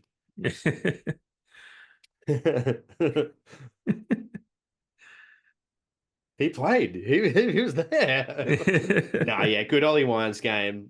I love that. I'm just laughing throughout the whole time you were expressing your votes, because this is really just topsy-turvy land. Mm-hmm. And yeah, as you mentioned off the top of the player of the year votes, so many players could have featured. It's such a tough 1, 2, 3, 4, 5 to bed down. And I said to you pre-recording that my best on ground found themselves off the list, and that was Ollie Wines too. So yeah, I had at one point in time I had Ollie Wines in the votes, and now he gets nothing. So I'm glad that you put him there, because he deserves something. Everyone's going to get something out of the two sets of votes. But, so without further ado, unless you had something else on the back end of yours. No, I'm really intrigued to hear yours now. Okay, let's fucking go. And away we go, Morty. So my 1 vote goes to Travis Boak. Yeah. Your honorable mention. Didn't have him in my votes initially, but just through revision and maybe sentiment, I don't know. Yeah, got him in, but he had the 24 disposals, 10 of which were contested, and I don't know if I would count Boakey as a fantastic ball user at the best of times, but he went at 79.2%, so which is great. 9 score involvements, which was leading for Port Adelaide, 5 inside 50s, 379 metres gain, 4 tackles, 2 inside 50s and 15 pressure acts. So, and obviously the great goal that he kicked, Fucking great, which great celebration too. Yeah. He knows what's going on. Yeah, this is a bit of like, thank fuck, I've chained 2 together now. Could have kept it going, but that was a short-lived celebration of a run of goals. A run of 2. 2 goals, before kicking behind. My 2 votes goes to Alir. Again, another one of your honourable mentions. In a similar vein to what you said about Charlie, just marshalling the back line. We mentioned our defensive unit before, and he's obviously the leader back there. 17 disposals, 7 contested possessions out of the 17. 76.5% disposal efficiency, 3 rebound 50s, 246 meters gained, 3 tackles, 7 marks, 5 of which were intercepts and 2 of which were contested, and 8 1%ers, which is leading for Port Adelaide. You would expect that from Alir with that wingspan. I'm pretty sure he's actually our shortest tall defender by 1 centimeter. I think Zach Thatcher's actually a centimeter taller than him. It's funny, but I think the thing with Alir is his wingspan, and it's why I'd really like the AFL to include wingspan in player bios. They've gotten away with weight, and I don't know if I necessarily agree with that. But it is what it is. But I'd like wings because obviously in the NBA, wingspan is talked about a lot in basketball in general. Sorry, not just NBA, but I think that's the thing that I might be wrong. I'm pretty sure I read the other day that he's 194, Zach Thatcher's 195, and Radaglia, I think, is a little bit taller than that. So it's funny because it's just body shape and the way they carry the body. Like that's exactly right. Particularly when you're watching on TV, because sometimes you can't get that quite. I always remember when I first saw Petrarca in person when he was warming up on the fence right in front of me. I was just like, Jesus fucking Christ. Like, it's just a completely different beast to what and he already looked at beast on TV, but when I saw him in person, I was just like, Jesus, I'm going to break out into a sweat here. If I've got that horribly wrong, please, someone listening or watching, correct me. But if I am right and I did read what I read correctly, then it's just very interesting how the eye lies sometimes in that regard. And his wingspan definitely levels the playing field and keeps him involved, with the 8 1%ers. Alluding to that. Moving on though, my 3 votes goes to Logan Evans. You've already mentioned a lot of his stats before, just looking very comfortable at the level, just killing our meters gained. Like, I'm pretty sure he led by far with 675 meters gained. Just if I quickly scroll across, the next best was Dan Houston with 200 meters less gained for the team. So he's doing all the simple things correctly, just like we've spoken about, and just like you mentioned in your votes before. Using the ball effectively. Just a fantastic game by him. My 4 votes goes to Charlie. Charlie. As soon as the game finished, I put him smack bang in the 3 because I'm like, surely there's 2 people who probably had a bigger influence, but you're not going any lower than 3. Like, but just how it all worked out. I was like, nope, you're getting 4. Bit of nepotism maybe, but who cares? 12 disposals, 10 contested. He had an extra score involvement. He also got 1 clearance, doing a bit in the middle, 2 hit-outs to advantage, which we spoke about before from his 9 hit-outs, 4 tackles, 6 marks, 19 pressure acts. He also had 5 1%ers himself. Just a promising return game from Big Chuck. And I desperately hope it continues. That'll be the test now going forward, is like, that new frame, slightly new frame of his. And it's funny because he'll be coming up against Wiedering again, which is the last game. It was that final game where you're just like, Charlie's gonna get dropped. Mhm. He got subbed out, and so being the emotional behemoth that he is, he'll want to right that wrong in some regards. So again, that's pushing on a little bit too forward. But just to finish my votes, and again, just adding to the kind of hilarity of the differences between our votes, I had Connor Rosie as best on ground. So I told you that I could have made a case for any one of them to be up there, and that kind of I think yeah. you've really added to that thought that like Rosie had just such a great game, and that's just where he fell in my votes. So Yeah, well, he ended up fourth for disposals for Port Mhm. Adelaide, but it was just one of those games where although he had 24 disposals, so it's not, yeah, that's perfectly fine, perfectly adequate. Mhm. 13 of which were contested, as you said, 2 goals, one. So yeah, we brought up a metric earlier in the, or I brought up a metric earlier in the year about I think it was Malcolm Blight saying that a coach of his or a colleague of his said that if you're a midfielder, a goal, it counts for 5 disposals. So he's got Mhm. an extra 10 disposals with the There you go. goals that he Yeah. kicks. He's having impact. To boil it all down to it, it's the impact from the disposals that he had. The 8 Mhm. score involvements as a total, 7 clearances. So that's 2 weeks in a row. He's really kind of, I mean, Drew had 10, which is fantastic. And again, Mhm. goes to your point off the top of this segment. But Connor Rosie around the clearances again, 7, 3 were from the center.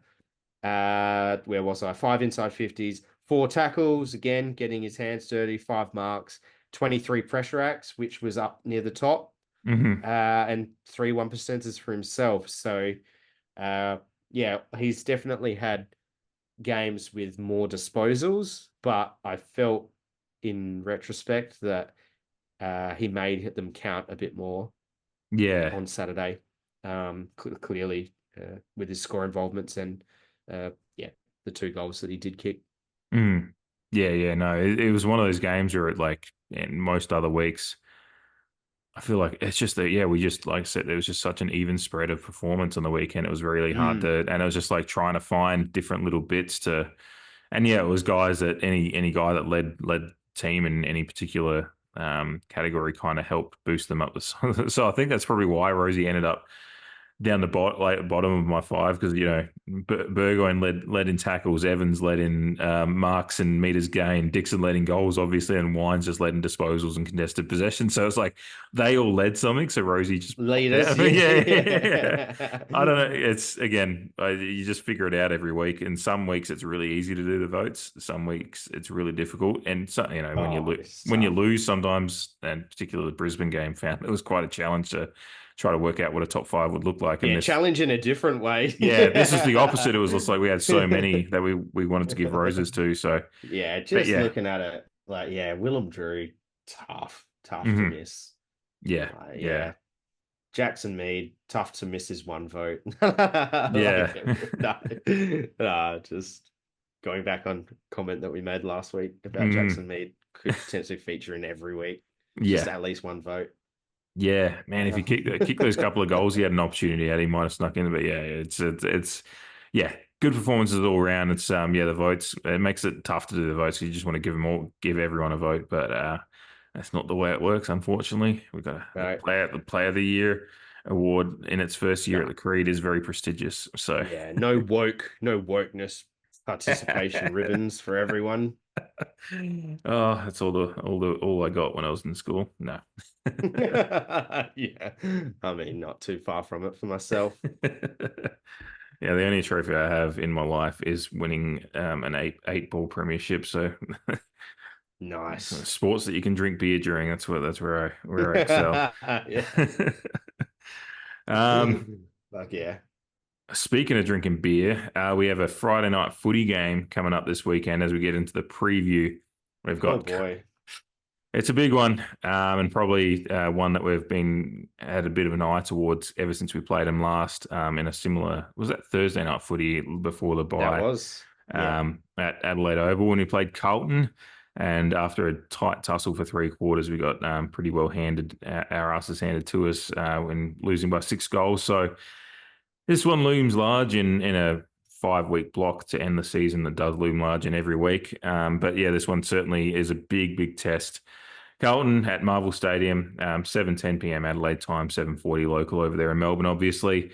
Carlton with a fairly handy sports bet lead in as far as the odds go, which no surprise. They're obviously second on the table and we're seventh, and they've got home field, obviously, and have had fairly well had the wood on us the last couple of years as well.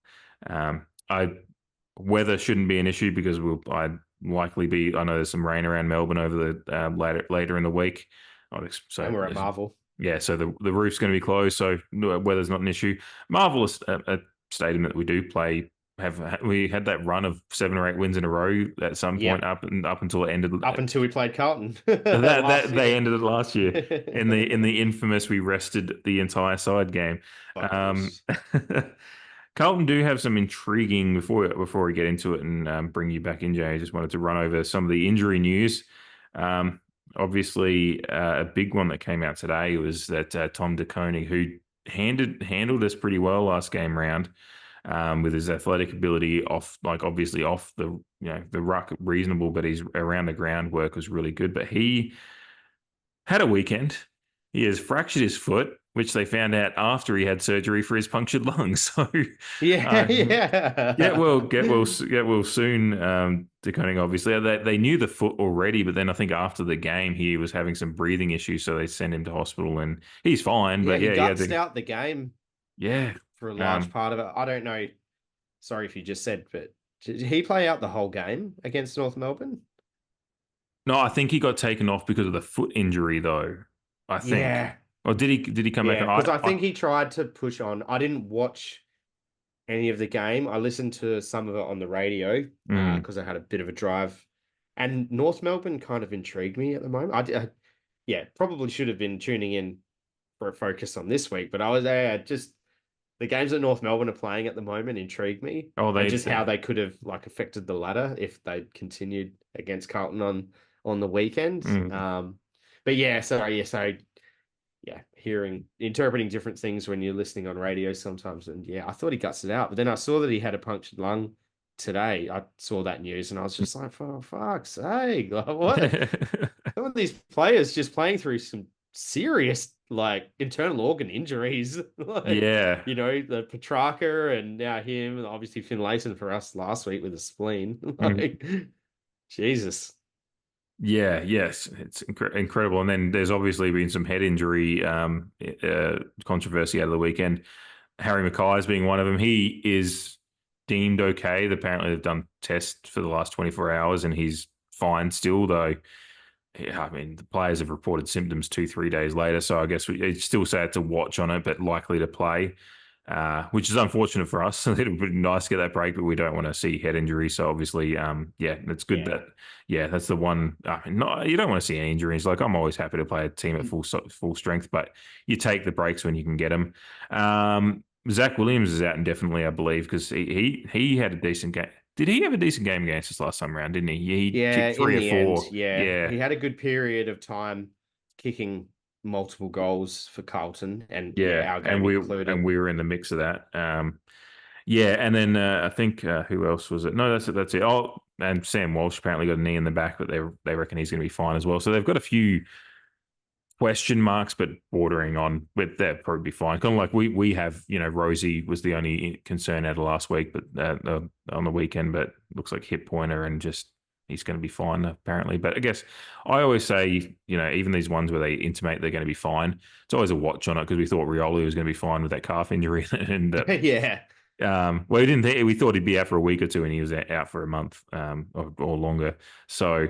Always a watch on those things, but a few, otherwise they've got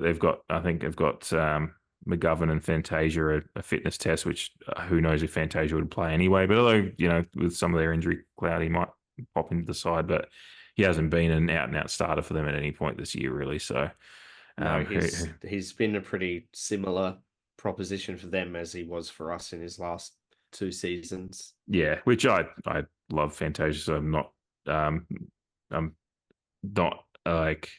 sitting here with glee thinking, oh yeah, Carlton, you know what you got, but because it's unfortunate that his career has gone that way. But otherwise, so it is an interesting Carlton side that we come up against this week, because they're in. Yeah. They've got some question marks over them. Obviously, some of the question marks out of the weekend was, the fact they let North Melbourne score pretty well on them. North Melbourne had to be very accurate to get that score, because there were some people saying, oh, geez, they got a good score. Like they, scored, they scored 80, 90 points on Carlton. But Yep. it was the fact that they kicked 14 goals for, I think. So that does help. But, if you're getting the opportunities to pop them through the big sticks pretty well, then that's on the defense as well. I guess that's where we can start, just briefly touching on it for the last 20 minutes here. You kind of touched on it before when you're talking about Charlie Dixon's vote. Like, this is a big test for Charlie coming back. It's kind of very different, because he was going into that Carlton game last time round in a rut of form already, and it was kind of like, as you said, that was the game that went, okay, he does need to go out of the side for a bit. But now he's coming into this game with, arguably the best game of his last possibly 18. I'm trying to think back to last year, but I'd say the best last 18 months as far as his influence on the game on the weekend under his belt. So he's like, it's a completely different, probably mental mindset for him going into this one. St Kilda at home and maybe Freo at home earlier this year would probably be the two others for this season in particular. But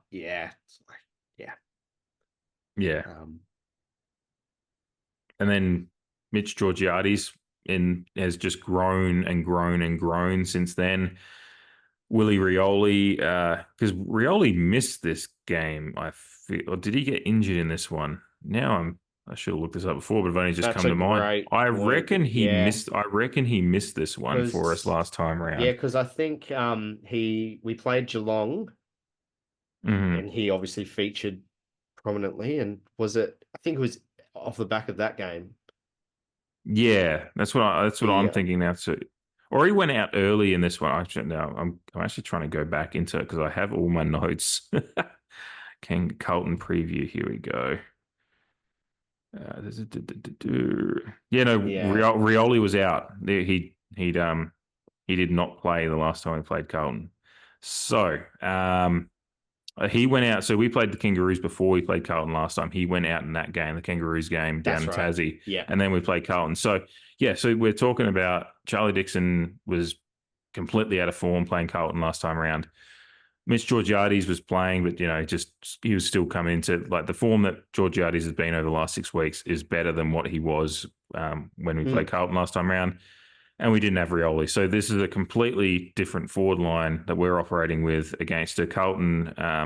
Again, a Carlton backline that I still think is pretty good, but they do have some questions over just, I guess, form is part of it. That's fair. A lot of the top four at the moment. That is the weird thing about the season is, they've got a lot of pundits out there. I mean, Brisbane have broken in there now, and they're probably one of the form sides in the competition. And you've got Hawthorn, who some people think might be top four caliber, that are just sitting outside the eight still. So sitting outside, but Carlton, So how do you see this? Because again, you're a prisoner to whatever your last performance was. Like, now that we beat the 18th side, I'm just like, fuck yeah, bring on Carlton. No, bring it on. No, it is a. They are in a precarious situation, Carlton. Funnily enough, while sitting second, and many believe who watched the whole game last night, because we're recording on a Monday this week for everyone playing at home.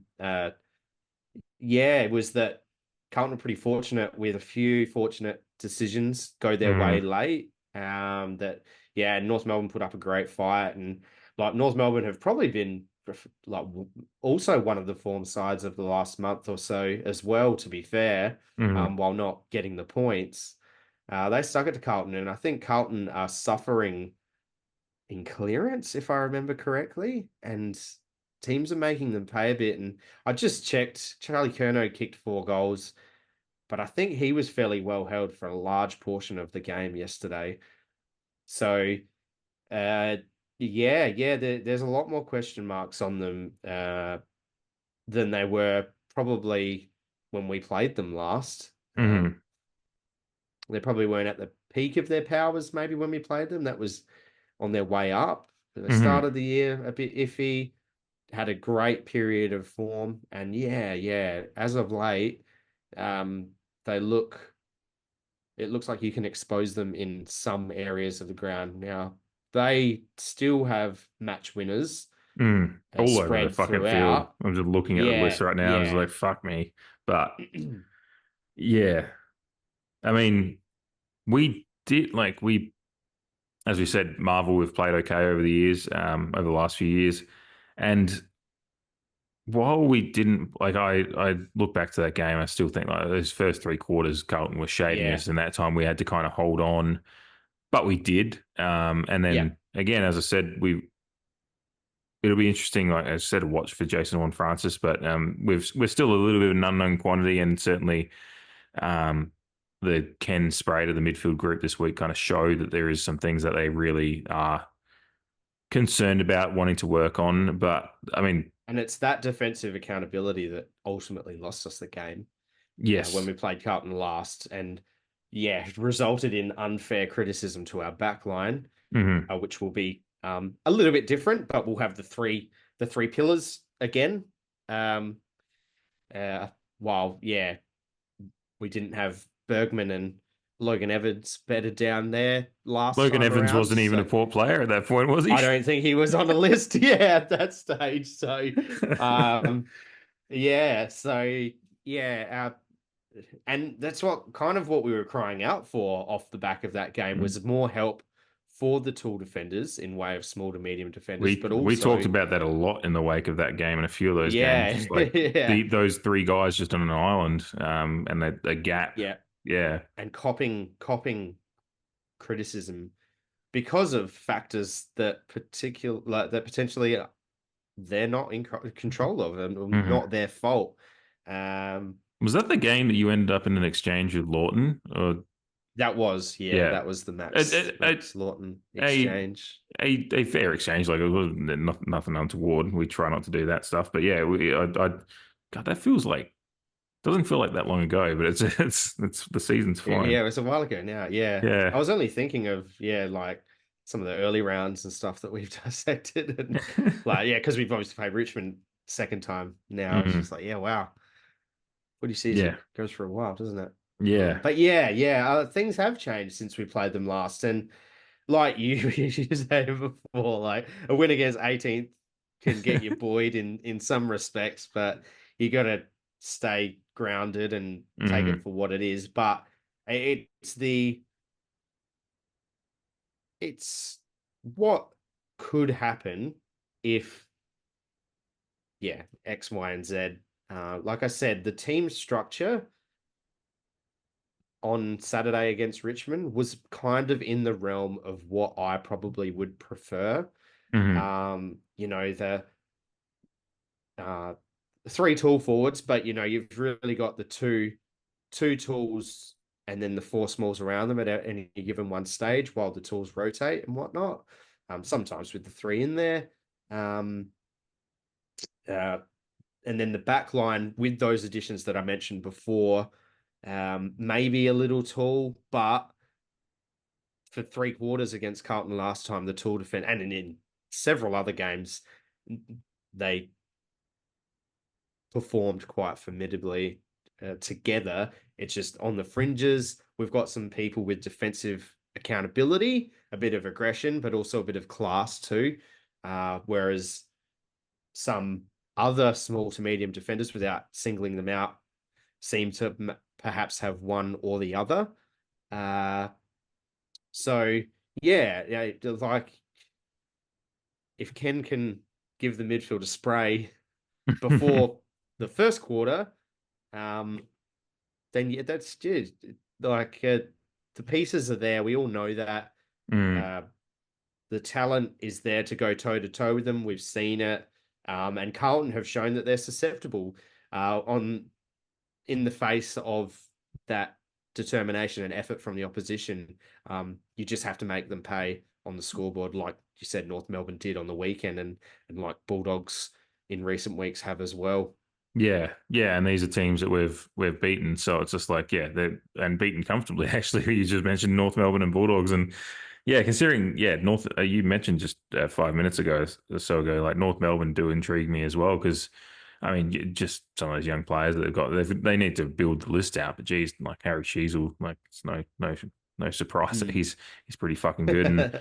And it's annoying that they keep going, oh, we don't care about HORNE-FRANCIS because we got Wardlaw, and Wardlaw's good, but it's just like, but beyond that stuff, they are actually a really fun side, and they haven't lost that many games heavily this year, despite where their station is on the table. And yeah, they gave Carlton a real good scare on the weekend, and kind of goes to show how even the competition is, which is something that we can look to as something to give us hope going into this week. That if you just need to turn up on the day, like, because we talk about Western Bulldogs a few weeks ago and just how they just didn't fucking turn up against us, and they've gone and won down at GMHBA and had beyond our game, they've been one of the form sides in the competition as well. So it's just like Waitley, Jared and Kingy had them as their 4th seed, the Bulldogs.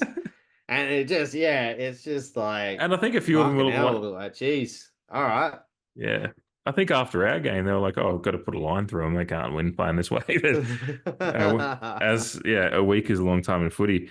Another one I just noted while you were talking, and I was glad you talked for a little bit there, because I was like waiting for the AFL website to load on my iPad and then go back to our round 12 match against Carlton. Ivan Soldo was in ruck for us in that game as well. Just lots of points of difference. And Soldo led in hit outs, but it was obviously the around the ground stuff against a Koenig. So he got exposed a little bit, as the game wore on. So he got rushed back. We're of the thought that he got rushed back a little bit anyway. Completely different dynamic, because it's going to be Jordan Sweet versus, I assume, Mark Pitnet will come back in. I assume he's fit. So you'd have to. Completely different dynamic there. So all over the field, actually. It's just incredible. And who chops out for Pitnet against, you would assume, Charlie? Yes, yeah. Can we expose them there? I think one of the biggest things for me is kind of our forward movement too. Like, if we can't start how we started against Richmond, that goes without saying. Offensively, like, bomb it to Charlie is a stereotype, but even in the game, as the game wore on, we benefited from calming our minds with our forays forward and delivering it in a more genuine fashion. Like, every club in the AFL does bomb it to their tool forwards. It's a get out for every club. It's obviously a heightened stereotype for us, and somewhat fair in some regards. But if Charlie is going to play to a similar level that he did on Saturday, and with Georgiades just roaming around, I really want to see a George Specky, to be honest. Something with his increase in output in terms of goal kicking and whatnot, and his work rate in general. I just want a nice George Specky. That'd be nice. Yeah, get him one that gets him in the Mark of the Year discussion again. There was a few weeks ago, he was flying for a few, but I feel like he hasn't needed to, and maybe that speaks to some good forward movement. He's finding space that he doesn't need to, because there is that part of me that goes, every time he goes up, I'm like, don't just watch that knee when you come down. But I mean, that was a feature. I mean, obviously he's won Mark of the Year already, and that one, I still remember that one he took over Max Gawn. It's like on the opposite pocket from where I sit, but I could see it all the way from I was out of my pretty high. Yeah, I was out of my seat. I've done a design on that I need to get back up on I'm just messing with it a little bit. It's just such a good. The fact it's over Max Gawn just makes me so happy as well. It's always good when you take a Specky over to the fucking tallest player on the opposition and just sit on their shoulders. But yeah, back to that's like 3 years ago now, so neither here nor there. But yeah, it'll be, I guess, the last thing. I mean, obviously midfield, it's just that is the story every week. Accountability and really want to lock in on Cripps, who has probably fallen off the boil, I think, at the last few weeks, but you can play yourself back into form if you don't make them accountable, if you give him the space, especially that he got in that last quarter. He'll certainly make you pay. So yeah, just put the pressure on Cripps and make every one of his, don't let it be easy for him. That'll be fine. It'll be interesting to see if Walsh does have any soreness and how well he's moving out there. But yeah, they've got plenty of good ball movements out there. But yeah, lots of points of difference. Really intrigued to see how, if we do get that midfield pressure, it would be a really good boon for the defense to have a good game. But yeah, again, it comes down to the midfield. But yeah, They need to help them out. Yeah, I'm really Carlton looking is forward one- to. Yeah, because Carlton are one team that you can't leave your tall defenders to fix all the issues on their own against any side, but particularly against Carlton when their tall forwards are as noteworthy and formidable as they are. Like our midfield desperately needs to help them out. They don't just have one Coleman medal winner; they have two. They have two. Yeah, we said in it coming into the last game against Carlton. yeah, for three quarters, we held up well. The tall defenders held up well, and taking out a couple of gimmies for Harry and Charlie in our previous encounter, like they were pretty well held in my opinion. I thought we were breaking even, and then obviously it blew out at the end. So like our midfield, a lot rests on our midfield in this game. They really need to come to they really need to assist up the field, like pressure, because you win this and everything changes. Like obviously everyone's expecting us to potentially drop our next 5 games, or at least the next 2, in particular, coming up against the 1 and 2 on the ladder. But you go to Melbourne under the lid, a gettable Carlton, and you beat them. It doesn't really matter how you beat them, I don't think either. just go win. These are the ones take that the points off of them, and everything changes. Belief where you sit on the ladder, because their spot's gettable still. How the game's preceding that or succeeding that, I don't know. I've had a couple of Buffalo Traces, sorry. But yeah, the 4 games after that, all of a sudden you're going, oh, well, actually, if we play like that, or we do this and that, like, then that's winnable. Like the City one at home is winnable. The trip to Melbourne at the MCG is winnable. I actually think the showdown's winnable. Yeah. The Melbourne one is actually one of the more gettable ones now. Like the more the season goes on, especially the fact they've lost Gawn and Petrarca, and it all seems to be imploding a little bit. But then, again, it's we'll talk about that when we get to it. But again, it just comes down to application and respect for your opponent, regardless of what they're going through. But yeah, for this week, it is. I'm glad you brought up the gettable idea, because that is what I thought after the weekend, and just hearing a little bit of just how, because I actually meant to sit up and watch the game last night as well, but I watched the end of Sydney Brisbane, which was an incredible game as well. Yeah, and good game. I was just knackered, and like I was like lying on the couch and waiting for that interim period of time and the interviewing players before the game, and I started falling asleep. And I was like, nah, I'm just going to tap out in this one. But yeah, it's going to be hopefully a fun one. It would suck to go over there and get spanked by them again, but I don't. I mean, it could be. I mean, we lost the showdown. Heading into Geelong, and everyone thought our season was going to just implode at that point in time, and then we came out and fucking dominated them in the first half. So yeah, we're a good starting team. Obviously still being challenged against Richmond, but we won the first quarter. We've won a lot of our first quarters, so we need to start well, like we typically have this year, and keep that rolling. I forget what I was going to say off the back of that, but it's all there for the taking. Absolutely. Yeah, exactly. And it's like we said, it's such an even season this year, like the most even we've probably ever had, with the fact it's still so tight this late in the season. So it does show that on any given day, any given Sunday, as they say over here, you can get the job done against anyone. I think this season's proving it more than anything. The fact that Sydney were looking invincible a few weeks ago, and now they're. I mean, yesterday's no slouch of a result, but the fact they've dropped a couple to teams like St Kilda and Richmond across the journey just shows that it just doesn't matter. It comes down to the day and your application on the day, and that's what it's going to come down to for us. And it's really the story of our season is when that midfield does, and the skills are on and the midfield's accountable. then kind of like the Geelong example you brought up, or the Bulldogs as well.